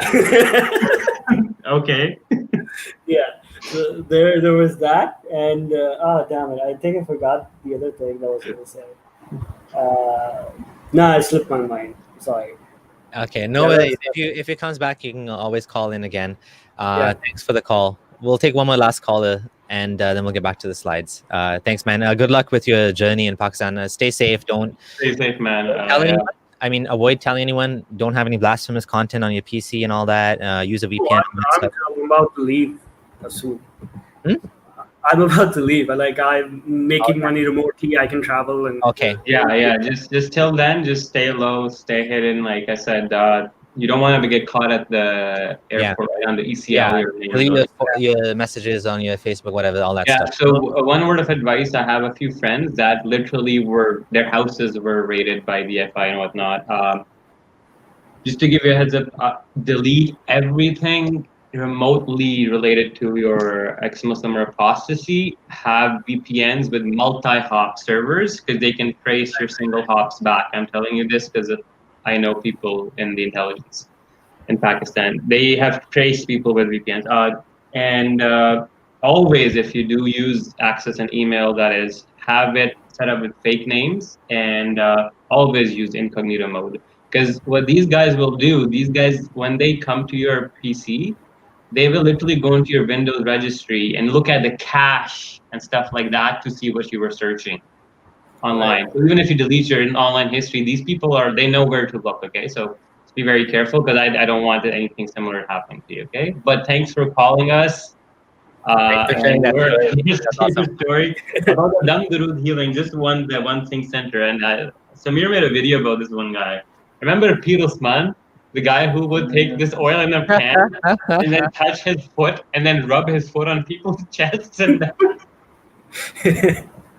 was that was bad. If you had time, I'd love to show that, but we won't. Thanks for your call, man. Thank you so much. Stay safe. Much love and bye. Bye. Okay, last call, and then we get back to the slides. Hello. Oh, how are you guys? Thanks good. a lot again for taking my call. Hello, how's it going? Yeah, good. I have got a lot of points, so I'm just gonna go over them one by one. First, I'm gonna ask question at the end. So first few comment, I think in Pakistan, this jinn culture is mostly due to these peers and everything. Like they have this kind of commercial thing that they need to maintain all of this, because if they don't do this kind of thing, their business model would break down. So the caller that you had, like, who was saying, like, in Sunni, maybe possessions are not real. In Pakistan, you can't say those kind of things because they will just come against you. They will be like, yeah, they are real. So it's whole their business model that works on all of these. They get money from it, right? And also then they exploit all the women and everything. Like there are so many cases where the women will go, they are possessed, and they will rape them. There's Sir Baba who said to get the genie out of you, you need to take the light of my semen inside your body. Yeah, exactly. Hundreds of women in Pakistan. Yeah, something like that. Yeah. So yeah. So that's first thing. And the second thing is this Iblees thing as jinn or not. So I think I consider that's kind of like modification that they wanted to do to make the story better a little bit, to include the free will argument into the thing, which was not included before, because then they removed free will out of angels completely, but they still added one person who headed the free will, and that was Iblees. So that's how, I think it's a little bit more complicated than that, though, because there's examples. I remember this discussion with Bilal Philip, and he was saying, well, there's examples of angels like challenging Allah and saying, well, what about this? Why would you, like, if they don't have free will, why are they asking Allah, why do you want to put humans on earth? So I think there's a lot of contradictions when you look at the theology, and this is why Islamic scholars, they can do PhDs on this. Like, is there such a thing as possession? Isn't there such a thing as possession? Like, can jinns, like, there's contradictions and that are right there in the theology. I just want, like, just like having a neuroscientist or a neurologist sit on the panel when these theologians give their dissertation for defend their PhD on exorcisms. Yeah. Pure comedy, man. But I anyway, mean, it's like Harry Potter or any other like mythology. Yeah. If you want to look at it as mythology, it's mythology. But if you think it's real, I mean, that's a problem. And I just want to say thanks to the people who joined the channel. There's two new members here, Zishan, Ayub, and Black Milky. Thank you so much. And for those of you who are new here, please do consider joining. The money you give does help the channel and really is appreciated. So Talal, you had also a question? Yes. So what I want to talk about is demons, concept of demons. Like if you look at Christianity and their theology, they have just the whole chunk on demons, right? They are just the opposite side of angels and everything. But in Islam, what they have done is that demon concept is almost non-existent. It goes like along with jinn. Like jinns are considered kind of demons. They are not. There is no separate entity as demons in Christianity. So would you comment on that a little bit? Because then if you think on that terms, like these demons who can inflict you, or Iblees has all of these demons who can just come to you, like they can put this waswasa and all kind of this thing in your heart and everything. But then again, I didn't understand what you were saying about Christianity. Christianity doesn't have demons, you said? No, they have, but their demons exist different than angels. They are different entity. They are not jinns. I feel like the demons in Christianity are like just a category on their own, but he says that the broader category of jinns exists in Islam. Yes. And the thing is, I feel what ends up happening is that demons are solely inherently evil, right? But jinns can be evil and good in Muslim and Hindu. So I think that's what the thing was, right? Yes, yeah, exactly. But in Islam, demons are always jinns. They are not like a separate entity. Yeah. If so, the demons are just one type of jinns who are demons. Mm-hmm. And so they are just like these slaves of Iblees or something like that. And I think that is overall Muslim narrative, or I don't know, but it is never clear in Islam. Like if you it's not clear like what they're actually calling demon or not, like what happens to them, and that's really confusing. And even if you look about this hell concept, angels are in charge of the hell in Islam. Mm-hmm. Rather than having some demons, or I'm saying like they have this whole angel mythology, like Malik is his name, I think. And he's in charge of the hell and everything. So it is kind of an upgradation on what Christianity had. Like they just made this whole free will argument completely like free will out of angels, and they're just commanding, doing whatever Allah commands. So that was just one comment on this. Yeah. It was actually a good observation too. Like you said, devil and the demons are the caretakers of hellfire, and there's the one who torture people in the Bible, right? In the biblical hell. But in the Quranic hell, it's Allah using angels to inflict the torture upon people, right? So it's very interesting. Good thing to know. Thanks for your comment. I won't be able to really reflect on it because I don't understand the Christian version well enough. But thanks for your reflections. For the Pir Baba things, I have two stories that very close relatives of my family. I'm not gonna name their direct relationship just because privacy issues. But let's just say that one of my very close relatives was suspected of having genie possessions, and this was after they had a concussion, and it was just post-concussion syndrome, nothing weird, right? But because from Pakistan, they're not that educated, they thought it's a genie. Their whole family convinced them. They took him to a Pir Baba. No joke. The Pir Baba took kalonji seeds with mint leaves and mixed it in this weird neem oil, and then stuffed it up her nose till she puked, because the guy said that when you puke out the evil from the demon. Yeah. And then he gave her this concoction of like 3 different types of leaves you have to burn, and then this oil mixture that he made, mint and neem and whatnot, that you have to add 2 drops to each nostril every day. Just bizarre nonsense. So there was one of those. Then the other one was this very little girl, and this one she was like 6 or 7, and she'd like be fighting off adults, her uncles, her parents. She'd be super strong, like we talked about earlier, like superhuman strength and whatnot. Again, same thing happened. They took her to the Pir Baba. This one was bad because they went to the Pir Babas for a while and they couldn't figure it out, and then the kid just grew out of it. And now we realize that the kid's older now, very, very much older, but it makes sense that the person was epileptic, found out later on in life. Yeah, I have one thing to add.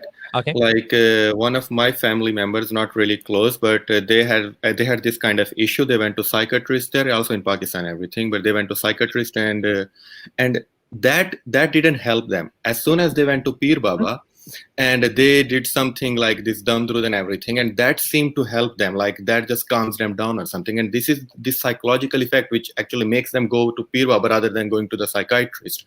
And that's kind of really weird thing. Like my mind cannot comprehend that, but it just works for them. It's a placebo. I think as well, you know, there's different qualities of psychiatrists. Sometimes, you know, even with therapists, people have to keep looking for the right one because the first one is not effective or successful in treating you. So sometimes it's just the individual that you're seeing, right? Yeah. So for example, like I'll give you a quick rundown on it is because people are told a version of something and are conditioned all their life growing up that if this thing goes wrong, that is the cure. They have hardwired in their brain over 20, 30, 40 years that they have to do that.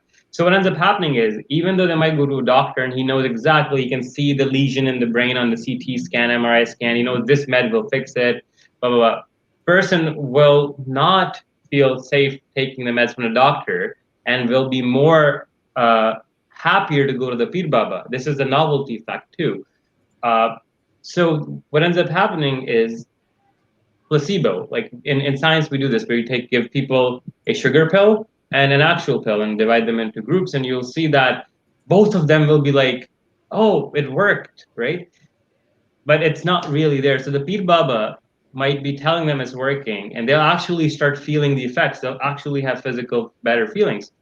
Another interesting thing with the placebo effect is people with damage to the frontal cortex are less likely to feel it, and people with Alzheimer's are almost, they don't have the experience of the placebo effect. So it's very interesting when you see these kind of things come out in neuroscience.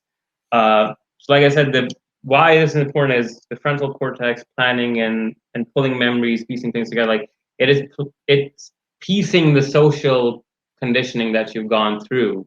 If you eradicate that, the placebo goes away as well. That's just my explanation. Yeah, and one last thing, like being leaving Islam has made us probably more brave because we are not afraid of that dark anymore. Like we are not afraid of jinns or anything. Even if we wake up in the night or anything, we are not looking at that cloth hanging on the rod and thinking, oh my God, that's the jinn. Like you immediately realize it can't be jinn. You just have that now at the back of your mind, and you are more braver than you were before. Although I am still afraid of Muslims who can kill me, but I'm not afraid of jinns anymore, and that's a clear difference now. That says a lot, yeah. Thanks for your call, man. Thank you so much. Bye. Actually, like you said about the mentality, like it feeds into the paranoia mental state that it creates. Because, like, I remember I hear a knock on the door at the middle of the night or a door creak. Automatically, the first thing will come is jinns. Yeah. Not thieves. Not somebody breaking into my house. Jinns. I want to answer this one comment before we go back to the slides. Where does a free will angel contradiction occur in the Quran? So I'm just gonna tell you the Islamic narrative. The Islamic narrative is that angels don't have the same level as humans, because humans chose to take this burden of Islam or religion or worshiping God. They chose free will, whereas angels, they have some limited free will, but not unlimited free will. So that's what he was referring to. He was saying that, you know, humans go above angels in Islamic theology because, or they can go below, right? You have to choose. So that's basically the Islamic narrative. Okay, Jinn powers. Like, I'm starting to feel like I'm going through a 7th century Marvel comic book edition or something. Okay, jinns can mislead mankind. One of the points I wanted to show this for is in 6:128. It says that on the day Allah will gather the company of jinn, and he'll say to them, "O company of jinn, you have misled many of mankind." And their allies among mankind will say, "O Lord, some of us made use of others, and we have now reached our term." And then in 6:112 it says, "And thus we made for every prophet and enemy devils from mankind and jinn." Just to show you that the Quran is heavily invested in this weird idea of jinns, and then jinns whispering and being Satan and leaving people away from the religion. Or this also shows that jinns will be, like I said earlier, subjected to judgment at the end of the day as well. Let's keep going on. Okay. And it also says we made for every prophet and enemy from devils from mankind and jinn. Yeah, we'll get to the personal genie sidekicks in a bit. So apparently jinns can make babies cry. Do you want to explain this? Yeah, so This is a very frequently narrated hadith. This is a very small version, but it goes into the details where it adds to this that the only person that didn't cry from the touch of Satan was Isa, Jesus. And you know what's hilarious? My third son Zahid, when he was born, I shouldn't have said his name. Anyways, when he was born, he didn't cry, and I was like, as a Muslim, I'm like, is this the next Jesus? I didn't say it's the next Jesus. I'm like, what the hell is going on here? Why is he not crying? I was like so confused, not because babies have to cry, but because of the hadith that says that Satan pokes the babies when they're born. So I'm like, is he like... So there's Satan in hospital, there's poking babies in the maternity ward. and then when it doesn't happen, like, I was weird, right? I mean, most babies do cry. Eventually he cried, but he didn't cry when he was born. He was just happy. He was smiling, and it's like, weird, right? You know? Yeah. Oh man. Oh, this is an exorcist video. We will show you. We did that. We showed that already. We did that already. So what we're gonna go to is this Genie construction company. Okay, Genies are expert builders, man. Like if you read Surah 34, verse 12 to 13, and 30 and 37, amongst many others. And for Solomon, we subjugated to him the wind. Its journey in the morning was equal to the journey of 1 month. And its journey in the afternoon was equal to the journey of another month. We caused a stream of copper to flow for him. And there were some jinns who worked before him with the leave of his Lord. Whoever of them would deviate from our command would make him face the punishment. They used to make whatever he wished of castles, images, basins as large as tanks, and big cookware. Come on. I mean, it's too funny, dude. Yeah, like, and then the other word says, and it actually says that in the Quran. It used to make pots. Jesus. Like they subjugated all builders and divers. I don't know what he means divers. Were they like going in deep sea diving? I don't know. But if you want to have, why did Zulkarnain not just hire jinns to do this big public? But he wasn't Solomon, right? Because here's the thing. The Quran says that this power, the control of genies, was exclusive to Solomon, and we'll see why Muhammad will use that trick to explain one of his weird experiences, his fist fight with a genie. Anyways, let's go. Teleporting genies. This one doesn't talk about. Unfortunately, I kind of wish we put it now, but Hassan Radwan has a video about the absurd story of Solomon and how when he died, he had like a stick hold himself up so he wouldn't fall down, and like his body is dead. It's probably decomposing, but apparently none of these magical jinns could figure out that he was dead because he had a stick holding himself. Like, how does this make sense? This is in the Quran. It doesn't. These guys can whisper. You can't see them. They can see you. You can't see them. Yet they didn't know the Prophet was dead. And so, and why would the Prophet need them to do work after he's dead? Like, they should have been. Gives a break, man. Yeah, if they can, like, here's what I don't understand. If they can get into our brains and whisper thoughts into us, they know that they can detect neural networks and the liveliness if somebody's alive or not. How did they not do it with Solomon? This is just like, if you try to poke holes, you can poke so many holes in these stories. It's absolutely limitless. So the first reference you have here is the Queen of Sheba and the teleporting jinn, and he brought the So here's the one thing interesting is this mentions, I think, the Ifrit. There's a verse that mentions yes directly the big jinn. Says I here. Yep. Yeah, so it's Qala Ifritum min al-Jinni. So a stalwart, the big jinn said, I will bring to you before you rise up from your place, and for this task I am powerful and reliable. So the guy saying, Solomon says, bring me the Queen of Sheba. This big jinn's like, I'll make it instantly come in front of you before you can get up from your place. I'm this powerful. And then he says, and he did that, and Solomon was like, wow, this is by the grace of my Lord that he might test me. So even if there's no more revelation from Allah, what, did jinn suddenly stop doing these things too? Exactly. Right? Like, this is nothing to do with Allah anymore. This is jinns. These are like magical creatures that have these powers. So why don't we see teleportation? I mean, yeah, I would say bring me the Burj Khalifa. I always wanted to see the Burj Khalifa. Bring it to Canada. Like, I'll tell you, okay. I'll tell you one of the weirdest story that I know. This is my personal story. It's a long family tale, and everybody in my family seems to think it's true. They tell you this as gospel as a kid.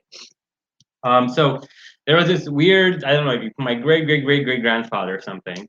He was into genies. Like, he was into black magic and genies, and he would go to forest. Yeah, he was like going to forest and draw circles and stars. Haram. Yeah, and anyway, the story goes that this guy somehow managed to take the body hair of 2 genies and sew him onto his own skin, thereby giving him full, complete control and authority over genies like Solomon. Wow. Yes. Wow. It's so fucking ridiculous. This is crazy. Well, I don't know what to say. This is crazy. Yeah.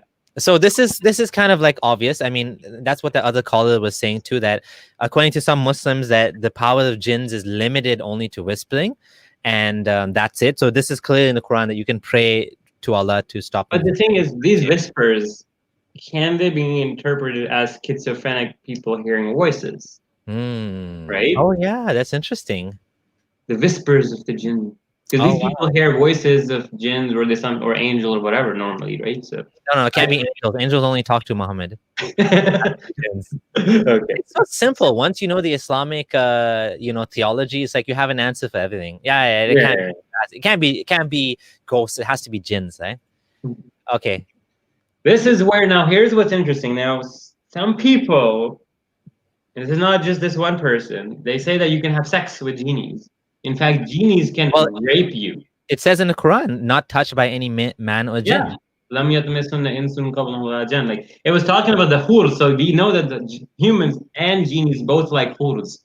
So there's a common sexual preference, or now it makes sense. I'm gonna play it. Anyway, let's just play the clip. So the sister basically emails in and mentions that she has been experiencing some jinn activity at night in the early hours of the morning when she is trying to sleep. She mentions that there is a figure that comes and it has sex with her. It sexually assaults her. It rapes her. Okay. So there's a ghost.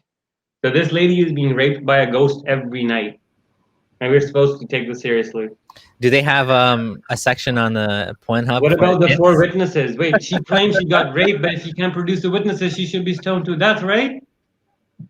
And can you have a baby with a jinn? Like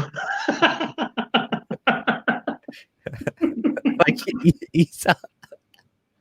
Sorry, man. Oh my God, this is just too much. Yeah. Okay, jinn protection. Okay, now we're getting into how to protect yourself from jinns. Yeah. So these pesky little creatures, all these superpowers, they can do so many amazing things, but they somehow seem to be so underaccomplished, and all they care about is teasing humans. Okay, so personal sidekick genies. So let me tell you that every person ever born has a personal genie with him, accompanying him everywhere. So Muhammad said, there is none amongst you with whom is not an attaché from amongst the jinn. Then his companion said, what about you, Messenger of Allah? Is there one with you too? And Muhammad said, yes, but Allah helps me against him. And there's other hadith that said, I converted my genie to become Muslim. He doesn't give me waswasa. And the word is attested in the Quran. Yes, I was going to say that, yeah, exactly. I was going to say that it's also kind of hinted at in the Quran as well.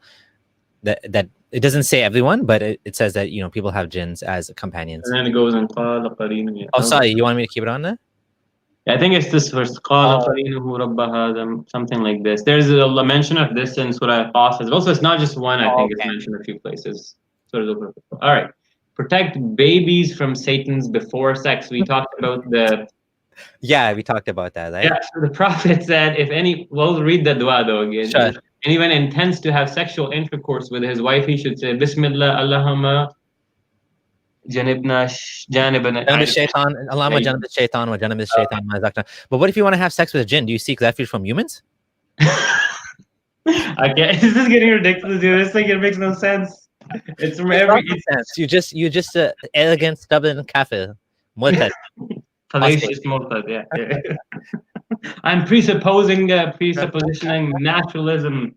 How can I reject jinns? You know? Okay.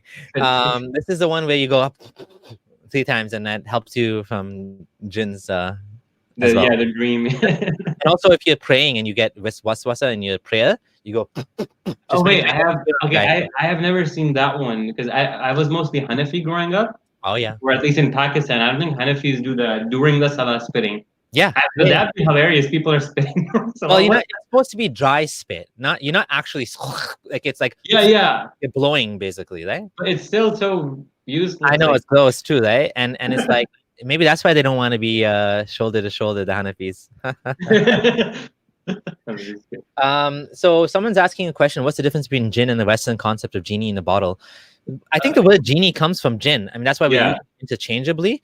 Obviously, the jinn, Islamic version of jinn, is very specific. It's created from fire, and we're showing you all of the absurd things about jinns. But there's actually an interesting thread. Maybe this is a good excuse to show the thread that talks about jinns and all the different references in Islam. Yeah, and the paintings and whatnot. Yeah. So there's a bunch of. Can you see my screen? Yeah.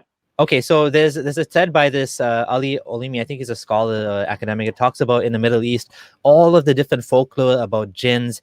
And by the way, the Quran also, or the Hadith also talks about Dawah, a creature that but there's all sorts of Ibn Battuta thought there was a floating mountain over the China Sea. There's an enormous eagle that can carry an elephant in its talons. There's in Turkish lore there's a creature that's described as a massive peacock with the head of a dog, and you can be summoned by burning its feathers. In the great sea monster Bahamut, right? Qazwini's text, Bahamut rests on the shoulder of an angel. There's all sorts of mythology that has come out of this. Now, this stuff is not in the primary text of the Quran and Sunnah. We're talking about now Eastern mythology, right? So Middle Eastern mythology. So it was very vast and expansive before Islam, and Islam limited it. And then, of course, from that, it became vast and expansive again. But now this is not just talking about Islam, but this is Middle Eastern sort of mythology now we're talking about, right? And medieval Muslims had different ideas. So I won't go into that because we're not talking about that right now. But thank you to to our mutual friend Philip for sending us this. Thank you, Philip. Yeah. Okay. And we talked about how the jinn came in human form, which is freaking weird. Now you don't know if the guy you're talking to is a jinn or something. I don't know, man. But whatever. This is a proof that jinns can come in human forms. And like you said, it doesn't make any sense. Why would he expose himself for a piece of food? He's gonna tell you how to. He can eat the dung from the camels. And he's gonna expose his own weakness. Maybe this is trolling. Maybe pussy doesn't actually work, and he's just lying. Bro, what if Burak is a donkey and mule hybrid? It also has droppings, so that might be super genie food. You gotta do this in Urdu, man. You gotta do this. Oh yeah, Urdu. I gotta do it with the heart, actually. Yeah. Yeah. Okay, let's talk about studies. So here is the interactive Jinn Quran recitation session going on. So Muhammad bin al-Munkadir, the Jabir, said the Messenger of Allah came out to his companion and recited Surah Rahman from its beginning to end for them, and they were silent. So he said, I recited to the jinns on the night of the jinns, and they had a better response to it than you did. Each time I said, they would say, we do not deny any of your favors, our Lord, and yours is your praise. So the genies were having an interactive back and forth Quran session with Muhammad. The Hadith is graded Hasan by Darussalam, but if you want to read in the right, some scholars don't regard this as fully 100% authentic. But just curiously, it still doesn't take anything away from the fact that Muhammad did recite to them Surah Jinn as well, which on its own still the absurdity remains. Are we making a mockery, Abdullah Gondal? What else do you want us to do with this? Take it seriously, I guess. We want to take it seriously. This is bizarre. It's just nonsense. It's bizarre nonsense. No. You're just being an arrogant atheist. This stuff makes perfect sense, dude. Submit to Allah, you arrogant By the way, just to make a point though, Mockery and blasphemy is sunnah, my bro. Don't you remember what Abraham did with the gods of Nimrud? He not only broke the idols, he then left the shaft from the biggest idol's hand and said, oh, ask him. He broke them. He was using mockery to convey a point, which is what I'm doing. I'm using Allah's technique, man. This is Sunnah of Allah. Never mind. Yeah, Muhammad, right? Well, Abraham, I guess. Okay, next one. Yeah, so interactive jinn session. Okay, that was weird. Next one. Genies come out when it's dark. Oh, this is advice for today. Muslims, make sure you cover your utensils. I actually used to put a little piece of a spoon or something covering my food because then the jinn wouldn't eat it. Do you do that? Do you know that? Oh man, that's not. I didn't do that. But this one is funny that genies just like steal things from humans. They're like pesky little thieves. But then why are they going so hard? They're like invisible. They can teleport. They can make things. So he says, cover your utensils, tie your water skins, and close your doors, and keep your children close to you at night, as the jinn spread out and at such time snatch things away. So jinns can kidnap kids after Maghrib. Be careful. Yeah, sorry. Go ahead. When you go to bed, put out your lights. For the mischief doer, the rat may drag away the wick of the candle, burn dwells with the devils instead of the jinns. Point being that, yeah, jinns are stealing stuff, especially when it's dark, and they can snatch your kids away. Be careful. And notice how he's blaming the candles starting fires. We should tell the World Wildlife Organization that this is the real reason why forest fires start. It's not because the fire, it spread. It's because of jinns, the naughty jinns, the naughty jinns. Serious jinns, yeah. Only you can prevent forest fires from jinns. And we remember you talked about the jinns were camping out with the fires when Muhammad. Hey? Yeah. So hold on, I want to share my screen. I think this is funny. Only you can prevent forest fires from jinns. From jinns, okay. Okay, so next slide. Okay, this one we talked about the Medinan jinns, and you have to but this one, it doesn't matter. Yeah, killing snakes, okay. So if you see snakes 3 times, and then if it doesn't say, you can kill them. Okay, they're Genie snakes, okay? Be careful, guys. This guy's hilarious, the doorknob head. These guys, genies, are big into stealing TV remotes and car keys.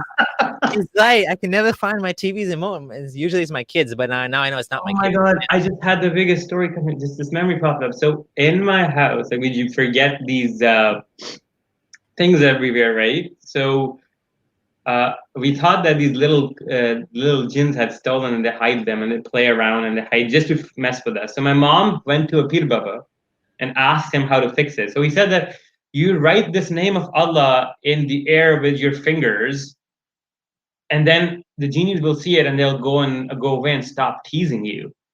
So I'm like, what? But like I said, there's these very weird, bizarre stories that take place, and these incidents, and they're abundant. Like, I have an auntie that found these this eggplant with 200 needles poked in it, and somebody threw it into her yard. Black magic. She thought it was a genie that brought it to her house. Yeah. Okay. We talked about that. Oh, this one, the Fight Club. Okay, so this hadith is interesting. So a strong demon and a Ifrit one time came to Muhammad yesterday. Suddenly, asked to spoil his salah. So he was giving too much waswasa to Muhammad. So Allah enabled Muhammad to overpower him. So I caught him and intended to tie him to one of the pillars of the mosque so that all of you might see him in the morning. But I remember the invocation of Solomon, and grant me a kingdom such as shall not belong to anybody after me. So I let him go. This makes no sense. And then the other version of the hadith said that Muhammad, I think, once his fist fighted him or choked him. It's a full-on like wrestling with this invisible genie at night in the mosque. And then he got him, and then he tied to the pillar, or tried to tie him, but then he's like, nah, man, like, if I tie him, it'll go against the Quranic verse that only Solomon can do it. So I'll just let him go. But I'll just tell the people that I fought this invisible genie, because, they'll just believe me anyways. Why not? Someone made a comment, if jinns have a biological body, I wish we see them in the zoo as well. and like I said, maybe there's a category on Pornhub for jinn sex. Like, if this is real, like, come on, like, Okay, fighting jinns. We kind of talked about this. Yeah, like it's like when the wind is past, when it hears the adhan, it runs away, it comes back. Dr. Jonathan Brown mentioned that the passing of the wind is a euphemism or like a metaphor for like horses running really fast, and when they run really fast, they pass wind. The Satan runs fast or away. But then the hadith still doesn't make sense because the words in the adhan that scare the jinn and Satan away are repeated almost identically in the Iqamah and the Salah and Allahu Akbar and Durood and A'udhu Billah and Quran recitation. You can recite Surah Baqarah. Well, it doesn't make sense. The jinn still stays in the Salah, but is scared of the adhan. That's a good point, actually. Yeah, that's a very good point. Doesn't make any sense. Okay. So on the night of the jinns, narrated Abdul Rahman, I asked Masruq, who informed the Prophet about the jinns at the night when they heard the Quran? He said, your father. Abdullah informed me that a tree informed the Prophet about them. So think about this. This guy is alone, and he's not happy that he was pelted with stone and everybody keeps rejecting him. And then he said he hears trees talk to him, and then those trees are telling him that there's genies around here. Just imagine the layers upon layers of supernatural psychotic nonsense going on. Is talking trees, hanging out with genies, reciting Quran to genies. You can see the guy was having a trip. Anyways. Genies are handcuffed. Oh yeah, so there's many hadith. This one, just one out of the many. The Messenger of Allah said on the first night of the month of Ramadan, the shayateen are shackled, the jinns are restrained. But this also, I assume this just applies to the evil jinns, because if the Muslim jinns get shackled, they can't fast. Or Yeah, no, it says that shayateen. Yeah, and it said, what is it? Jinns are restrained. I don't know. Yeah, that's why I think it's Yet most people leave Islam in, well, I don't know about most, but a lot of people leave Islam in Ramadan. Yep. I actually left. Oh, you too? I didn't know that. Like Chandrat or something. I'm like, shit, I'm not gonna fast. I have too many doubts about that. Anyway, so summary of the jinns. Jinns are pre-Islamic concept. Jinns have religions. Jinns are invisible. Snakes can be jinns, rats can be jinns, jinns can whisper thoughts in your heads, hence schizophrenics might think they're possessed by genies. Shayateen jinns are handcuffed in Ramadan. Jinns can go to hell, jinns can possess us. Jinns can hear Allah's revelations but are chased by shooting stars. Donkeys bray and dogs bark when they hear shayateen. The jinns eat dung and bones and animal droppings. They can teleport. They can. They love construction projects. They fight in armies. They can fly. They can go to space. They have wings. Is it ex-Muslim jinns? Yeah, atheist jinns, man. I was thinking about it. We should actually do. Not just atheist, ex-Muslim. We should interview an ex-Muslim jinn, bro. He will spill out all the secrets of the jinn realm. We should interview ex-Muslim jinn on our next show. Actually, that could be a hilarious parody video, interviewing a jinn. Anyways, let's take a few calls. So in conclusion, guys, be rational. Thanks for watching. Like, this is, we're trying our very best to help people to see that that's how ridiculous this whole thing is. And yeah, we're laughing and having fun along the way, because that just that demystifies the whole thing. I'm pretty sure that's the reason why mocking is haram, because mocking actually shows you in a way like nothing else does that this is actually ridiculous. And it allows the thought process. Sunnah is only haram if it's against Islam. Yeah, so I feel like there's definitely Islam or Muhammad didn't want people to laugh at these things, because when you laugh at it, it just makes the whole thing look so absurd, right? When you take it seriously, it's like like the Yasakari said, the emperor without clothes. When nobody says this guy is naked, everybody's able to hold the the image that, oh, this guy actually has clothes, until some little kid says, you know, you're just naked, you're not wearing invisible clothes, and then everyone's like, oh my god, he's right, he's not wearing any clothes, but nobody wants to be the first one to say it. So, you know, the mocking, I think, you know, if you don't like it, then just leave. It's up to you. Like, this is opt-in. We're not forcing anyone to watch this. We're asking you guys to take us, you know, to look at our arguments, to look at the stuff we're bringing out. But at the end of the day, it's up to you. If you don't want to, if you don't feel comfortable, if you don't like it, then just leave. You know, don't watch this stuff.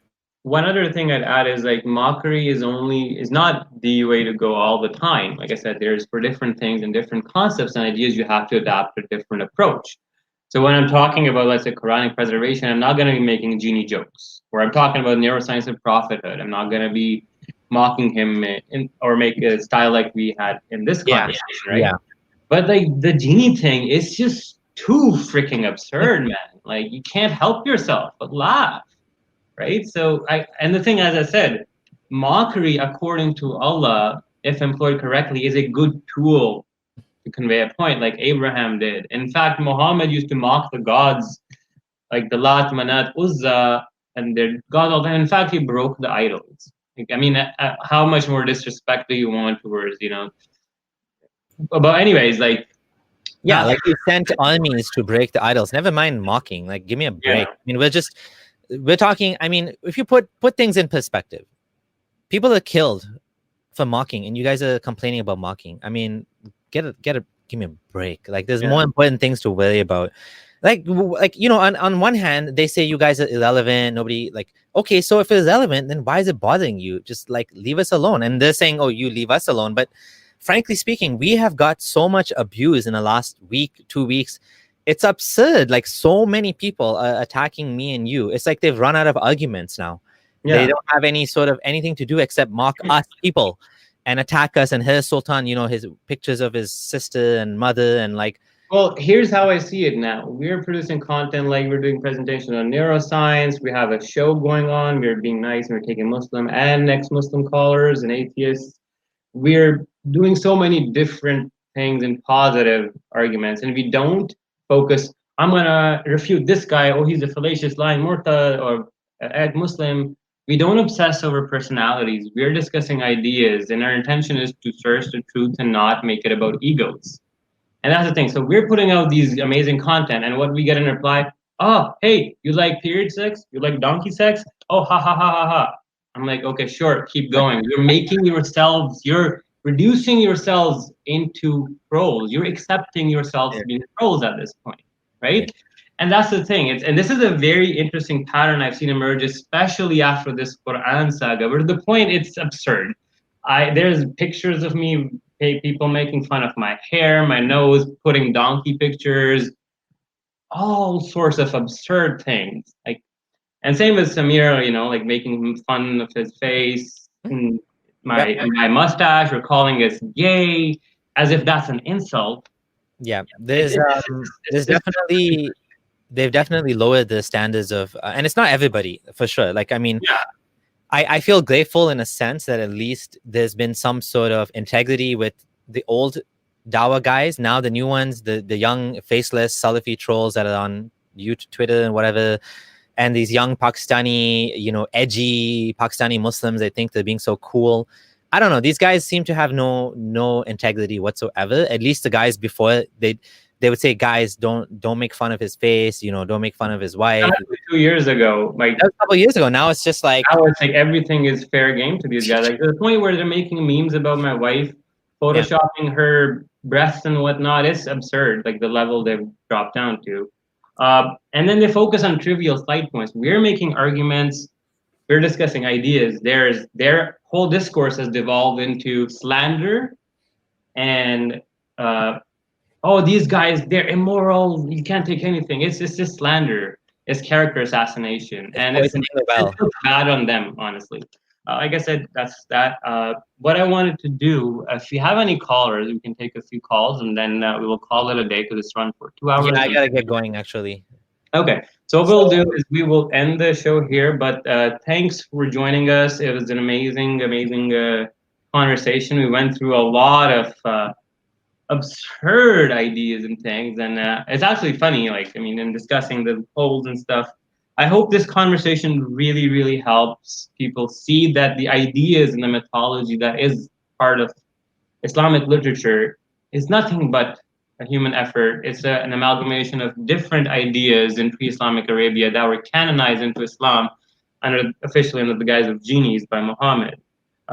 The whole situation surrounding the genie story is bizarre as well, and how it was revealed. There's actually the fact that there's a whole chapter dedicated to genies in the Quran, and Muhammad is conversing with these invisible beings, bizarre on its own. So we also discussed about how ruqya and the misdiagnosis of mental illnesses is a problem in not only just the Islamic community, but in general too, in other communities, like exorcism, Emily Rose is one example too.